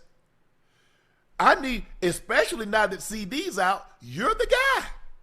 Not saying you're not the guy with CD in, but when CD out, Dak is really going to want to lean on you. And you giving him this kind. Sherm was as calm as he could be. I know he was, because as players, Ocho, when we see stuff like this, we're seething. We're seething because, come on, bro. Don't, because you mess it up because they say, see, that's, Ocho, you see? Because that's what they take that and say, that's why we don't give these guys guaranteed contracts. You see, if we give them that guaranteed money, Ocho, they're going to shut it off on us. That's what, they'll use an isolated incident. They'll forget the 50 guys that's playing hard all the time. They'll take the one guy that take a game off or a play or two off and use it to paint a big picture of everybody is like that, and it's not. Yeah, right. Exactly. Yeah, you're right. You're right. Absolutely. And Sherm, Chad, I tell you, go watch Sherm and how Sherm was just as calm. Sherm was just explaining, look at this route right here. Look at this. He's not busted inside. This is why the guy's able to. That's what got why the guy's able to break up the slant when he's on the left hand side. This is why the guy was able, because he's not busting it all the way in there and fighting through the ball. That's why he was able to get it out. He said, throw the deep ball, bro. All you had to do was this. And people got upset with Jerry Jeudy. I don't think Jerry Jeudy could have caught that ball. It's hard for me to believe that Pick, knowing who Pick is and seeing the catches that he's made.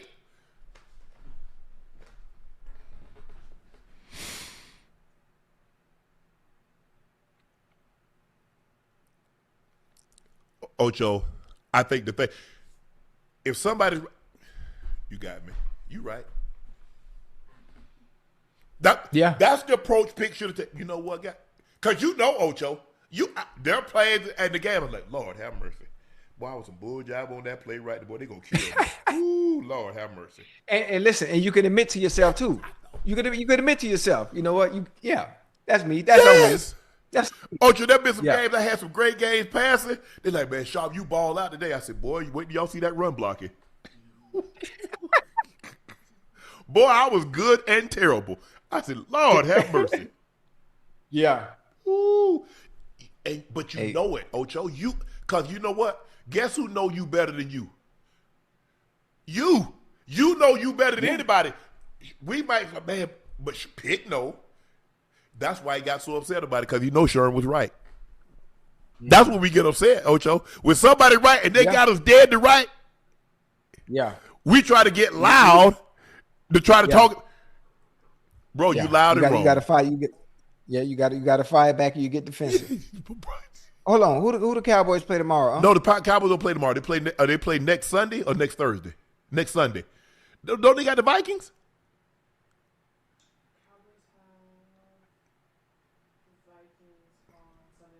They got Vikings on Sunday. A week from Sunday, they got the Vikings. Okay. Oh, that's because they just played Thursday, huh? Okay, all right. That's it. Sometimes, Ocho, they get you. Yeah. Hey, that you right there? Because remember, Ocho, when they say the sky in the eye, because the eye in the sky, it don't care how much money you make. As a matter of fact, it doesn't even know. The eye in the sky doesn't know if you black or white. All it does is capture what is being pointed at. Mm-hmm. So you could go back and say, man, this is what I did. Okay. Go put that thing on there and say, is that you right there? What's your number? Ocho, he got a circle. Is that you? Yeah. Yeah. That's me. So I asked you in the game, what did you do? You said you did this. Right. So tell me, is this what we was coached to do? Is this what we were asked to do? Right. Ocho, when they got you, they got you. Mm-hmm. Ain't nothing you can do about it. That's all. That's what Pick's gonna have to do. Pick, because you have to understand. You're trying to outrun your past. Got to get that money, baby. Boy, I'm be on my best behavior. Got to get that money.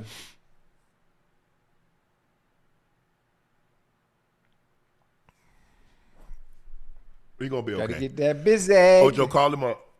Say, don't get. Bro, you can't get defensive. You were wrong. Yeah. And you know what? He'd have got so many people on the side. Sherm, you're right. I got to be better than that, because I'm a better player than what I displayed on Thursday night. Not only did I let my teammates down, not only did I let the fans down, I let George Pickens down.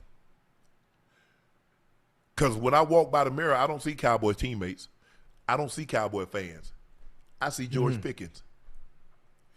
I let that guy down. The one guy that I can count on. Even if I can't count on my teammates, I know I should. Even if I can't count on the fans, I know I can count on George Pickens, because I know what George Pickens can do. And I let that guy, that man in the mirror, I let him down. I would tell my teammates, bro, I'm sorry, I let y'all down. Ain't no guarantee we would have won the game. But I damn sure didn't help the cause of us winning. Yeah. That's all you got to do, Pick. You better than this. You a much better player. And you were doing so good. So good. Cleveland plans to keep quarterback Deshaun Watson on his roster into the 2026 season, according to Adam Schefter. Watson has not played since rupturing his Achilles October 20th, 2024 against the Bengals. He retore the Achilles shortly thereafter. The Browns believe Watson has contributed to their quarterback room and provided a veteran presence and has had value for their rookie quarterbacks. As it is, Watson has a salary cap of $81.7 million in 26, which will be the highest in NFL history. Ocho, check this out. Moving on from Watson would be very costly, as the Browns would incur a $135 million dead cap hit if they released him before June 1st, and a $53 million cap hit charge if they were to designate him for a post-June 1st cap casualty. You know what? That's crazy, huh? Either way it goes. It's a lose-lose for the Browns. So what do they do with him next year? I mean, you've been his money already guaranteed. I might as well get Ocho. Let me ask you a question. if you already done Yeah. paid for the car, I don't even like this car no more. I'm going to drive it. It's paid for. I'm going to drive that mofo. Right. I got it. I done paid. His money guaranteed in 26. 46 million is guaranteed. So I'm get on that. Let's see if you can win a game with 2 for us. I ain't lying, Ocho.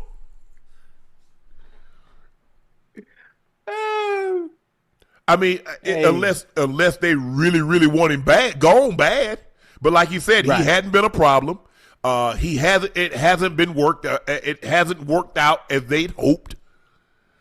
But he's been. They say he's been a veteran presence. He's really helped the quarterback locker room. Yeah. So.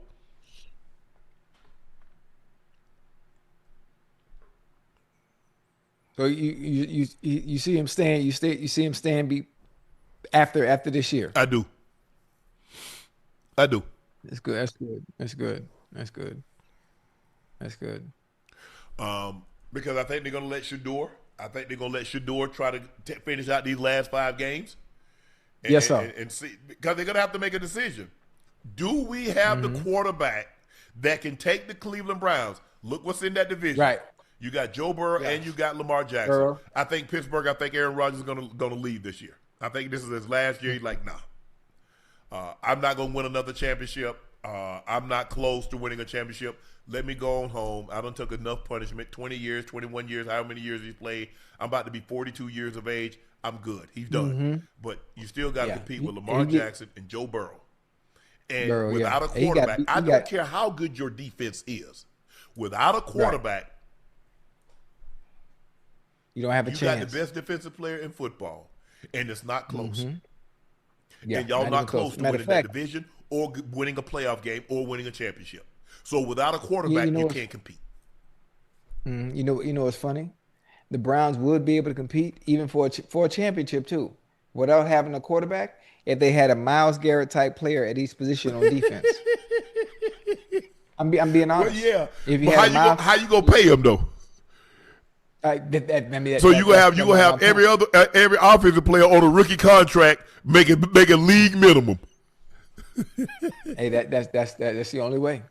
And Myles Garrett at every position.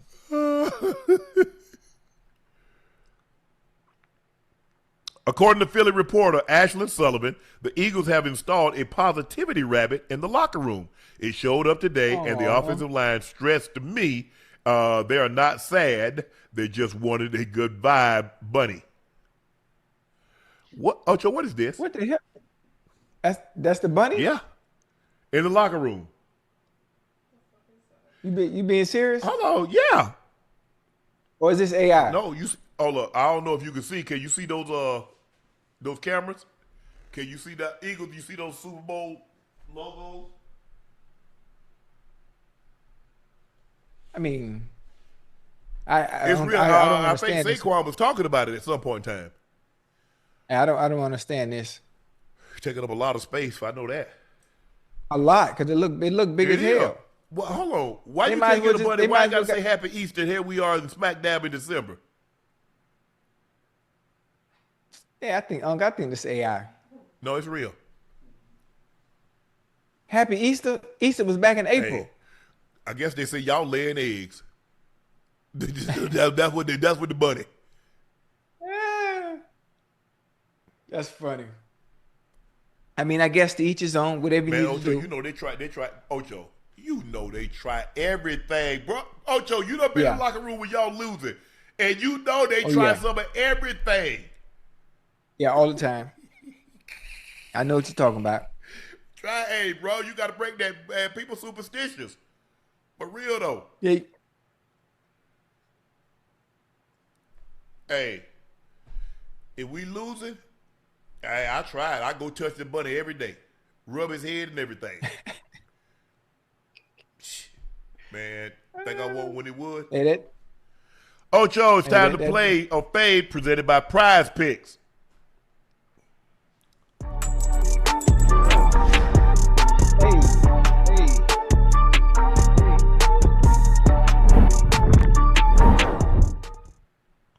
All right, Joe Burrow, more than 251 passing yards.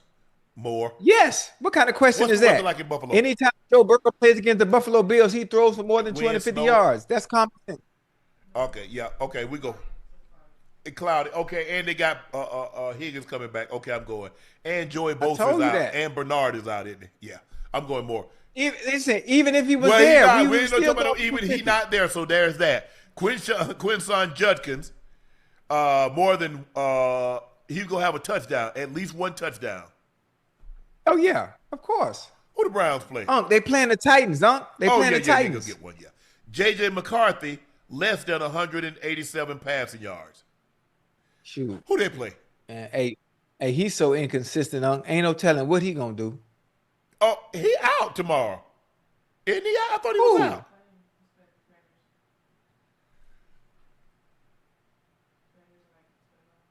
Where they play at? Let me see. How many yards did Bo Nix have? No, against Bo Nix. Commanders.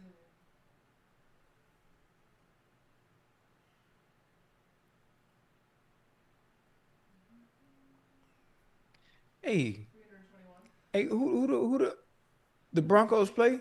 Yeah, J.J. McCarthy. 187 yards.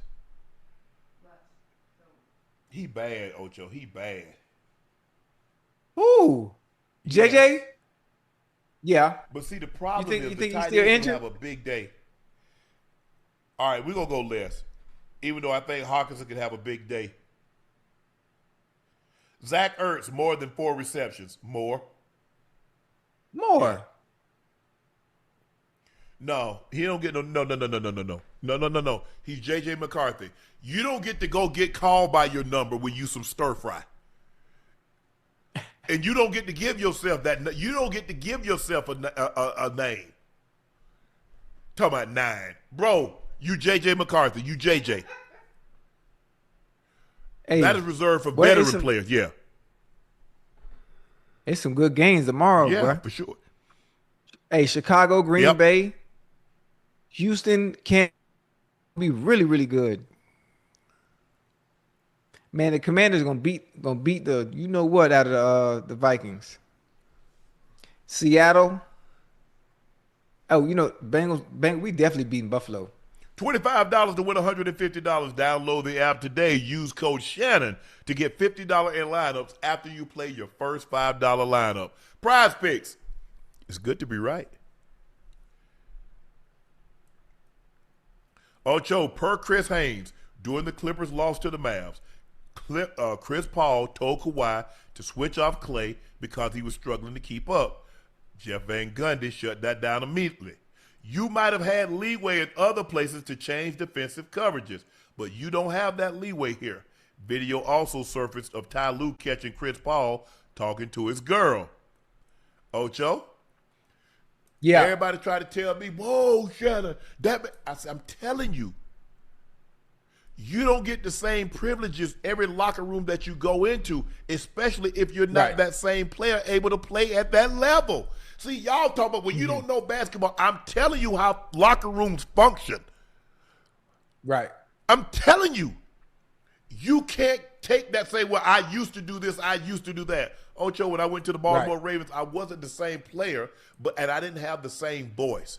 I wasn't as outgoing, boisterous, but, I would pull certain guys to the side. I ain't telling them, don't do this, don't do that, don't listen to the coach. I don't know why y'all think. Go ahead, Ocho. What you thinking?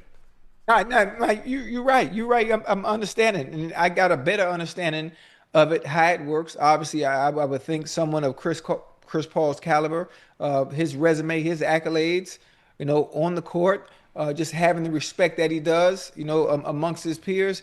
I thought he would have carried a little bit more weight, but now with me talking to other NBA players, they help me understand that at that point, and you get to a point in your career where you got to be self-aware. What you were able to pull off when you were younger and you were that guy, it just doesn't work later on in your career. So now that I know and I'm hearing it from other players that played the game and were really good at what they do, they understand and they have self-awareness and knowing that, I can't pull it off right now. I can't pull it off. Tell him, you don't have that. He's not that player that can do what he once did. Jeff ain't gonna say it so much. I mean, Jeff ain't say you might have had leeway to change that, but you can't do that here. You're not gonna do that here. And I understand it too. Can you imagine chasing Clay ass around off them goddamn screens and picks, and having to try to squeeze through a bowl over the top? Your cardio got to be on point, man. Shoot, cause Clay finna catch and shoot and embarrass you all night.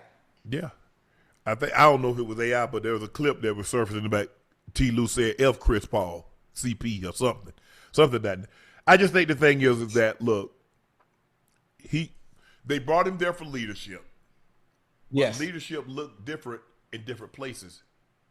The way you led one place, that doesn't necessarily mean you can lead that way at this place. Plus, that's James Harden. That they got a veteran club. It's not the same as when you was in OKC and you had Shea and you had all those young guns. It's different. Yeah. Kawhi is a proven commodity. James Harden has been an MVP. Zubac is 7, 8 years in. They don't have a young team. So your voice is what is needed from you is different at a different location. And when you was in Oklahoma. And you have to understand that. Understand, I'm not that same CP3. As a matter of fact, Ocho, he Cliff Paul. He ain't Chris Paul. He Cliff Paul. Who is Cliff? The State Farm agent, the other half.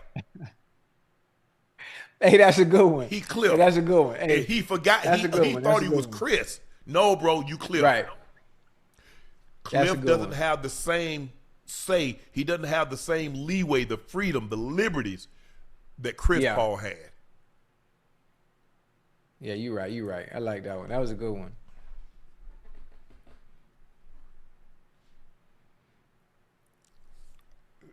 Man. You know it had to be bad, Ocho? The man said this is his last year.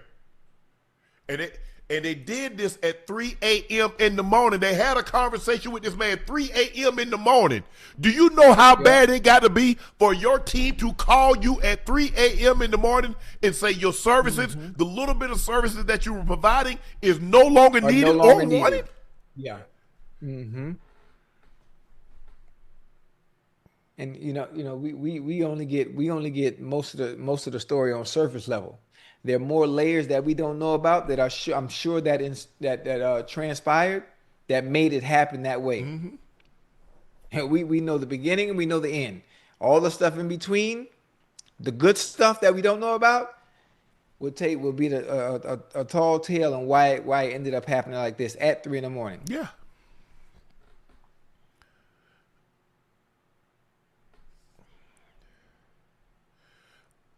Ocho, Lord have mercy. A recent study on average sex duration countrywide is as follows. Look at the board, Ocho. Ecuador, 24 minutes. So as y'all can see, United States is 2 minutes. Boy, I'm so glad I ain't Pakistani. I can't even see that, huh? Well, you better open that good eye you got. Yeah, it's open. Look at Pakistani. 42 seconds.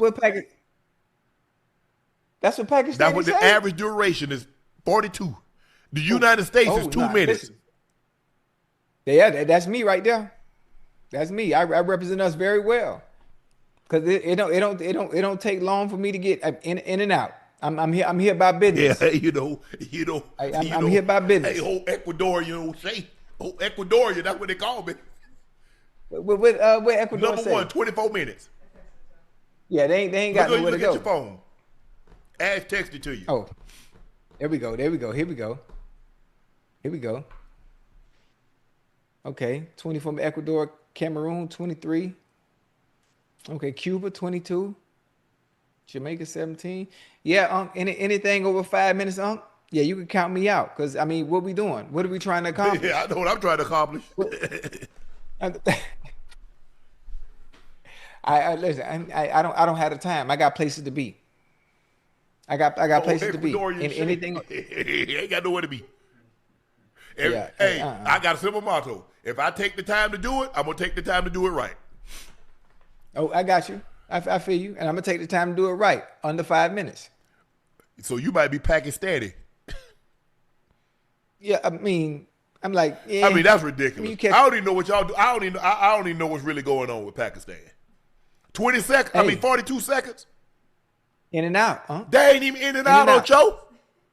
Hey, we got no time for folk play. Listen, we got stuff to tend to. China, minute 24. Turkey, 150. U.S., 2 minutes. So what about all them guys? What about all the people that go 10 minutes, 15, 20, 30 for the average time? Nah. So let me ask you a question. Think about it, Ocho. If the average time is 42 seconds, what about the people that just Yeah. Goodness. That happens. That happens, especially when it comes to excitement. First person, first time, first encounter. Yeah, it happens. I get that. The first time you excited. Everybody excited. Right. Everybody is at their crescendo. Right. Everybody is at their apex. Their zenith. The denouement. Yeah. So you at the highest, you could be like, oh, I can't, oh my goodness. Yeah. Yeah. It happens. I just to me, I'm just being honest. For someone like myself, you know, I've been around the moon. I done seen the stars. I done climbed mountains, higher than Mount Everest. And anything over 5 minutes, at that point, it becomes performative. It's as if you're putting on a show. I am. And what you're there to accomplish, it doesn't take 10, 15 minutes. Because if it takes you that long to get there, then the person the faster you learn that individual's body, the less of the time you have to be in the damn bedroom. I to keep doing curtain calls. You know what I'm saying? You talk about performative, you talk about the art, I get a curtain call. They keep clapping. I keep coming back out.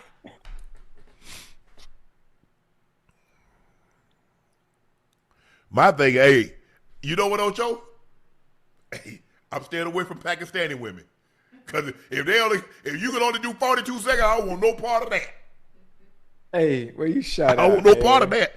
So let me see who here. Hey, that's a good one. Cameroon 23, Bolivia 23, Sudan 22.5, Cuba 22, Honduras 21.5, India 19 minutes and 34 seconds, Jamaica 17 minutes, Senegal, Ghana, Venezuela, South Africa 8 minutes, Peru 7 minutes, Kenya 6 minutes, Puerto Rico 4 minutes. Ocho, I thought we were going to Puerto Rico. Hold on, huh? Oh, we ain't going to Puerto Rico no more. Hey, listen, more importantly, I mean, how did they do this study? I mean, that's more concerning to me. How did they do the study? How many people were a part of this study? I mean, do you know how many individuals you would have to take into account and deal with to be able to like assess that everyone in these regions lasts this long? We know the top 10, there ain't no Ochos in those countries. We know that. Yeah, I mean, well, I look Ghanaian. I look Senegalese. You know, I look Jamaican. I think you look more Bangladeshi, Pakistani. Okay, that's fine. I can deal with that. I can deal with that. Man, damn. I mean, I give you Ocho. Ecuador might be a bit much.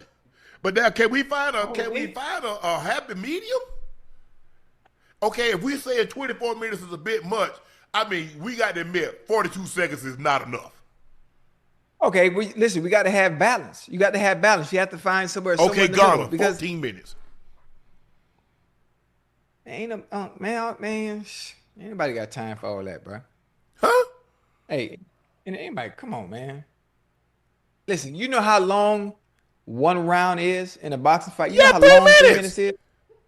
Do you know how long I'm talking about a real 3 minutes.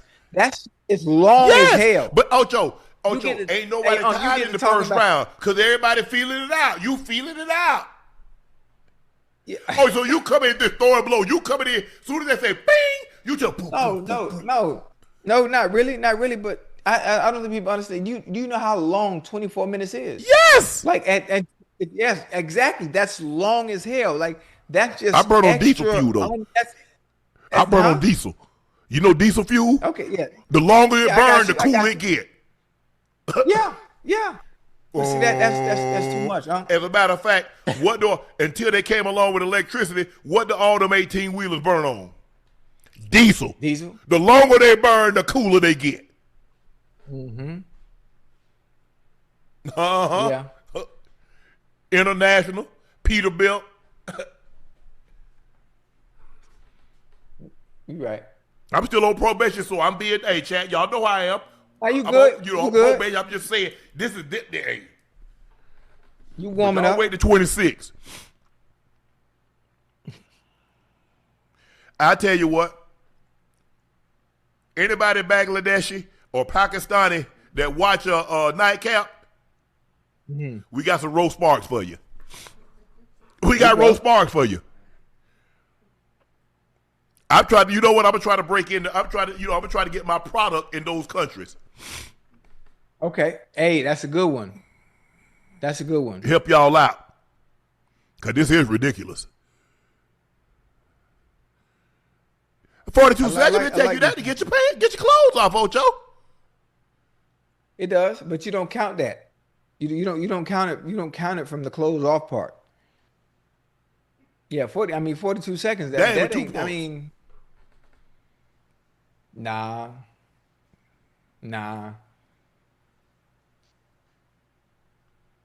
Damn, I'm 42 seconds, Ocho. Yeah, that's bad. But 5 minutes is enough. It's enough. Hold on.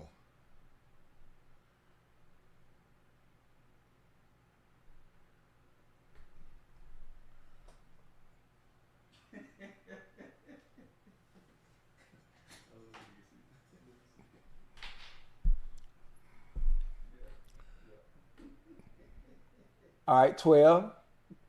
I want you to see how long. You see how long it is? It just hit 20 seconds just now. I'm timing. I'm going 42 seconds. That's what the average Pakistani have sex. Yeah, that's good.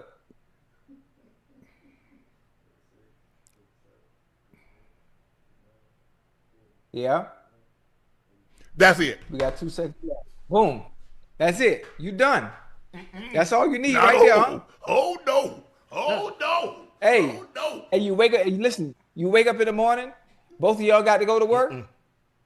Hey, before we leave, in and out. I like that. Okay, Ocho, I get that if that's we about to go to a party or we about to go to somewhere, baby. We gonna be late. I get that. If you want to get a quickie, right?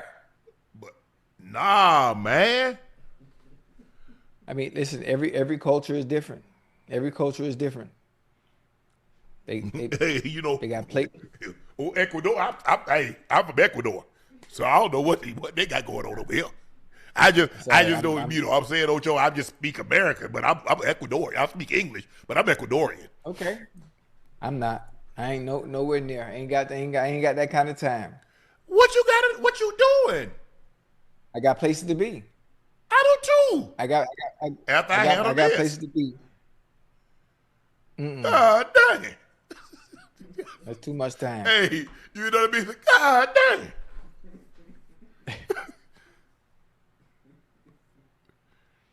I mean, I know Ocho, I get it. Quick is a good. Yeah, sometimes, Ocho, but absolutely. not every time.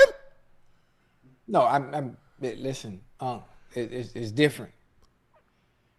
It's different. I mean, I'm 5 minutes or less. That's it. This ain't the circus. I'm not here to prove no point. I get it, Ocho. Look. Yeah, Back in the day, me. I was TMB. Y'all know what TMB stands for. I don't need to say it. I'm still on probation. I'm like the amusement park. Amusement park rides don't last but 90 seconds. No matter how high they go, some of them they go 300 feet, go 60, 70 miles an hour. 90 seconds is all you get. Give you the thrill of your life. Yeah, give you something to talk about. That's it. Give you something to talk about, something to write down in your diary. But sometimes that's it. And that don't take 24 minutes. But sometimes I'm like a 100-story building. I'm stopping on every floor of the elevator. Bing! Somebody getting on and off, Ocho. That's all I'm saying, Ocho. That's all I'm saying.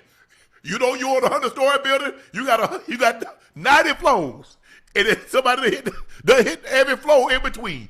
Hit every floor. See, damn. That's too much. That's too much.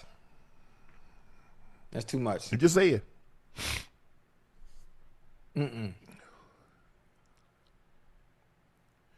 Well, like I said, anybody from Pakistan or Bangladesh, reach out to Unc and Ocho. We're going to hook you up, get you a little sample pack, get y'all going. Because we got to boost this thing up. We got to get you over at least 2.5, 3 minutes. If prescribed, new sexual health patients get $15 their first order of Rose Sparks on a reoccurring plan. Connect with a provider and see if ro.co/nightcap to find out if prescriptions Rose Sparks are right for you. They are. Yeah. All right, Ocho, it's time for our final segment of the evening. It's time for Q and A. Q&A.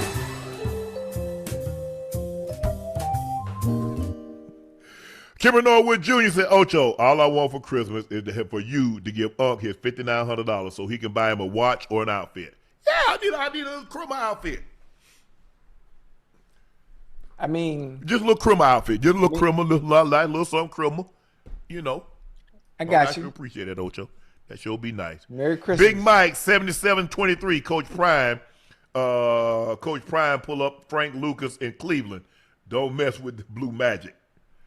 Are they playing in Cleveland or they playing in Tennessee? Prime went to Cleveland's facility. Oh, okay. Okay. I see what you're saying. Okay. Ozzy to go. Nah, hold on, man. I see that stat differently. I think this vows for Pakistani women over their Ecuador women. Something tells me there is a Houston and Pakistan, and I'm willing to find out for all of us. What say you? Bro, let me go, but let me know where you going. Let me know. Like I said, I don't want no Pakistan. They can put it down like that, make you do that? Make you drop it off at 42? I don't want that. Man, hey, Ocho, you know hot dog in the microwave 2 minutes is gonna explode. You mean to tell me you can't put a hot dog in the microwave for 42 seconds and have it explode? Yeah, maybe you have to think. Maybe over there they're not as active as we are here in the States. Maybe they're not as active. So the few time that they do those horizontal interactions, that's the result. That's the only thing I could think of. Okay. All right. Yeah. Yeah, but I ain't never been to Pakistan, but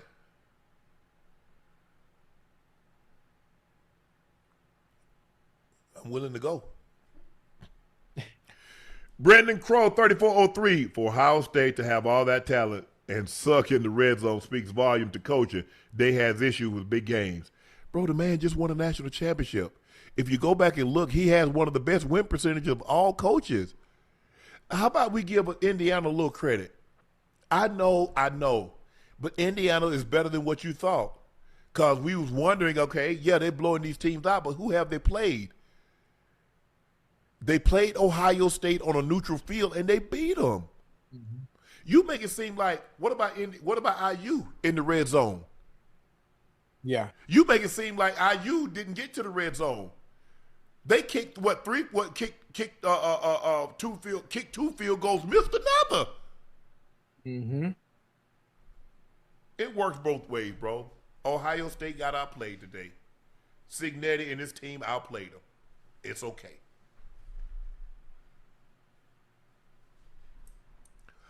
Nino Rogers, 89. Hey, Unc and Ocho, do you have any ridiculous or funny recruiting stories from when you were in high school? Damn, I can't remember that. Damn, high school? No. Right? There ain't nobody recruiting my bad ass. Airpray 98. You should consider interviewing Bill Bellamy or Donnie Simpson. The story is gold. Now back to regular scheduled programming. Ocho, pay this man $5,900. I got you. Hey, Chad. Yes. Hey, I got a joke for you. Oh, Lord. Are we not going to wait till the end to get the joke? Go ahead, Ocho. Get the joke off. Nah, it ain't that bad. Hey, Chad. Y'all listening? Yeah, we listening. How does a hamburger introduce his girlfriend? How does a hamburger introduce his girlfriend? Yeah.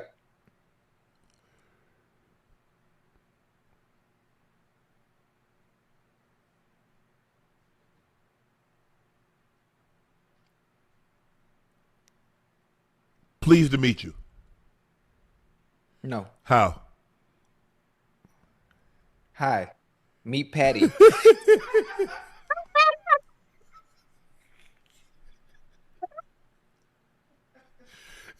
Chat, I did not approve of this message.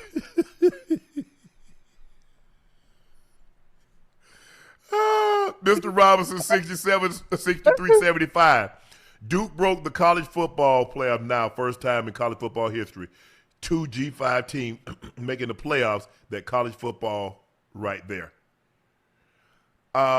Duke ain't going to the college football. They're not. Hold on. Do ACC get automatic bid?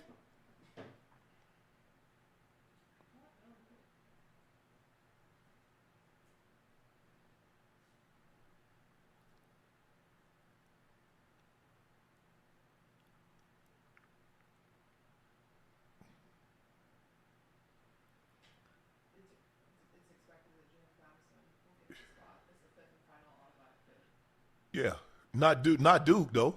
No. Okay. Kaleidoscope 1 feeling good tonight. Thanks, Duke. JMU is in the playoffs as the 12th seed. Go Dukes. Yeah, looks that way. As your dad, Ocho, how about them dogs? Nate Frazier, that dude, winning the chip this year. You need to start rooting for your home team, I'm a root for Nate Frazier. Hoot. Dr. Bryant is not a real doctor. Bro, we having a conversation. Y'all find something. I mean, is there any guest that you guys have liked? You find something wrong with every guest I got. I mean, Oprah didn't always have A-listers. She had different people. She interviewed Ku Klux Klan members. She interviewed this one, murderers, this. She interviewed some of all people. Why do you have a problem with who I have on the platform? If Dr. Bryant is not your cup of tea, just fast forward. Just don't even watch that episode. I thought she was interesting. I enjoyed the conversation that we had. I did. I thoroughly did. Hopefully a lot of people enjoyed the conversation, but if they didn't, that's okay. Yeah. I'd like to think I've had a very eclectic group of people, from influencers, entertainers, athletes, celebs. I think I've had over the 150, almost 200 interviews that I've done. I would like to think everybody's not going to like every person that I've interviewed. No. And that's okay. But I tried to find a very diverse group of people that can share their story, which she did. And I don't get caught in that. My job is not to interrupt. My job is not to be belligerent and come off as confrontational. That's not what I'm there for. They come on my platform. I allow them to tell their story, unedited. I ask if there are any questions that they don't want to talk about, and I move on from there. She was fine. But if that's not who y'all guys wanted to lead to, it's fine. I'm cool with it. Maybe you'll like the next guest we have on. If not, maybe the next guest. OC_Lofton, Indiana 1, Georgia 2, Ohio State 3, Texas Tech 4, Oregon 5, A&M 6, Ole Miss 7, Oklahoma 8, Miami, Notre Dame 9 and 10, Tulane 11, James Madison 12. We'll see. We shall see. But it definitely doesn't help Miami. Miami lost to Louisville, and who else they lose to? They lost to somebody else that was not very. SMU? Yeah, SMU. SMU.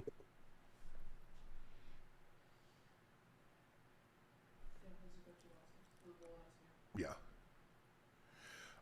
Ben Frank, 87. T-minus 25 days before Unc get back. You've been giving us snippets the last few weeks. Keep up the great work, Unc and Ocho. Yep, 26. We own. El Prey 98. Unc, add Nate to the Unc and Ocho adventures.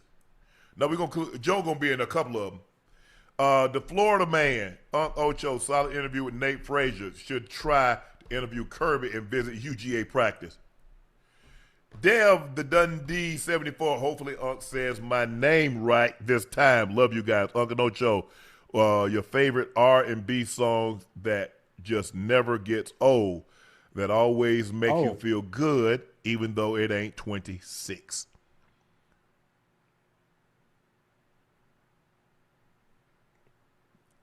I mean, most of the songs that I listen to is old school. Love Train, Confunction, Send for Me, Atlantic Star, Lenny Williams. You Know I Love You. I'm just old school like that. I like who is the guy? LTD used to be lead singer. Jeffrey Osborne. I listen to Jeffrey Osborne. Jeffrey Osborne. I'm in the old school. That's all I listen to is the groove.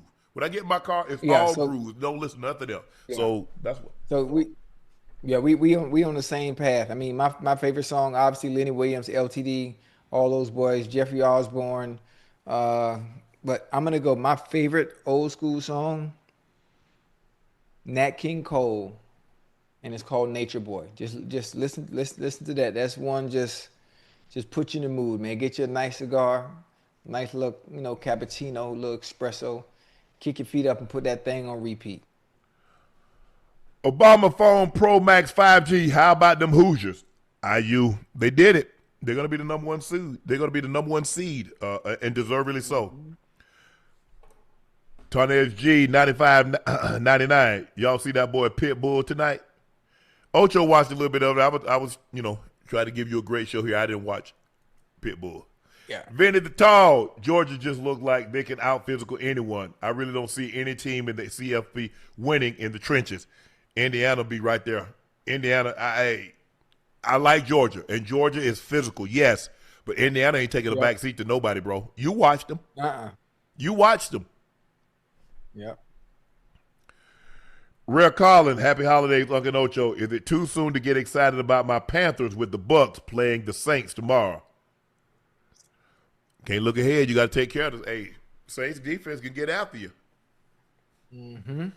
And the only problem with the Saints, they ain't got no damn offense. Hey, but see, the thing is that we got a couple of takeaways. We sack your quarterback, force a turnover, get a pick, block a punt, scoop and score. Yeah. Level the playing field. RB Cap Bus Ditto. Although this question is quite simple, can you recall a game, whether in high school or college or NFL, where you had the most fun playing and why? Every game. I mean, it's hard not to have fun playing this game, Ocho. Yeah, it is. Especially high school. Them the good times, man. Them the good times.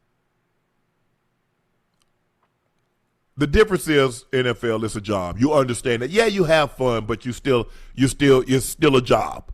It is a job. Yeah. You get paid a king's ransom to play a kid's game.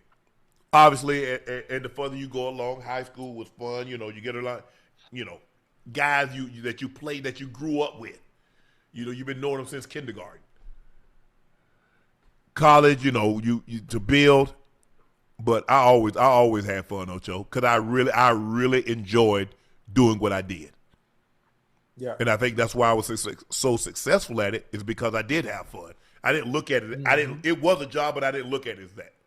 I did not. C-Note 304 if you could build an ideal with speed, routes, running height using NFL players past to present. I want Reek speed. I want Randy Moss height. I want Brandon Lloyd's hands. I'll take Ocho's route running.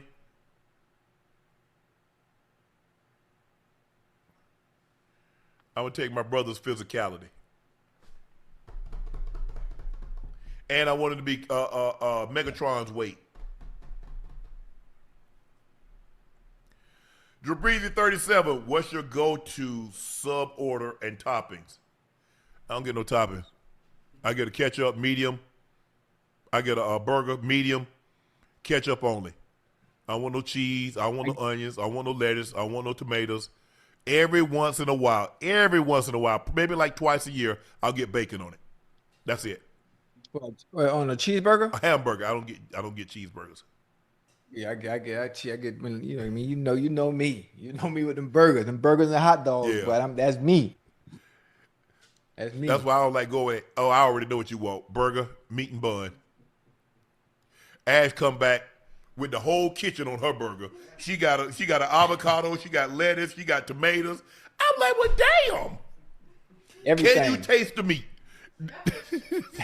Can you taste the meat? I ain't never seen somebody get every topping. They got like 15 toppings. Right. And it's like, man, Mm-hmm. I think I'm gonna get the burger with the hamburger is $7. By the time Ash get done ordering, the burger $25. Because it's $1.50 for every topping that you get. And she done got every last condiment. one of them.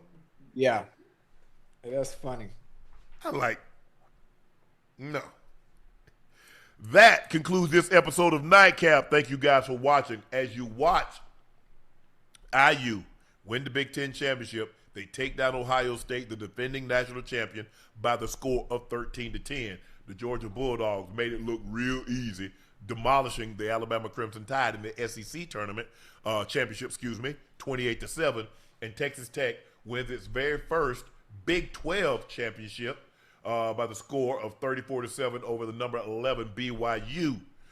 Thank you guys. Y'all know who I am. I'm your favorite Unc, Shannon Sharpe. That is my partner and co-host, Cincinnati Bengal legend, a Ring of Fame honoree, a former Pro Bowler and an All-Pro. That is Chad Ochocinco Johnson.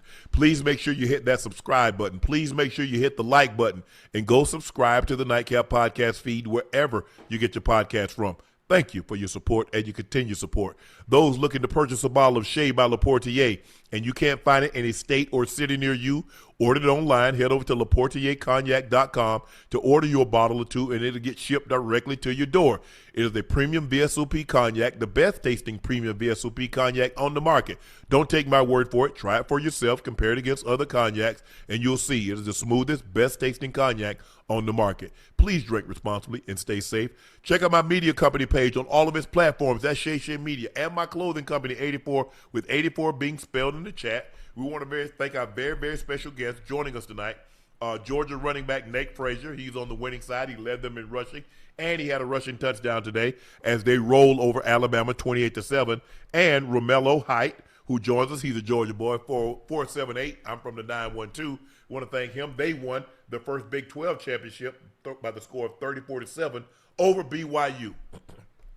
That concludes Nightcap. We'll see you tomorrow after the game, tomorrow night's game. After the Bengals win. Who? After the Bengals win. Oh, that's tomorrow night? That's Sunday night's game? You know damn well they ain't putting y'all on no Sunday night. That ain't happening. Thank you guys for joining us. I'm Unc. He's Ocho. We'll see you tomorrow night after the game. Thank you guys. Peace.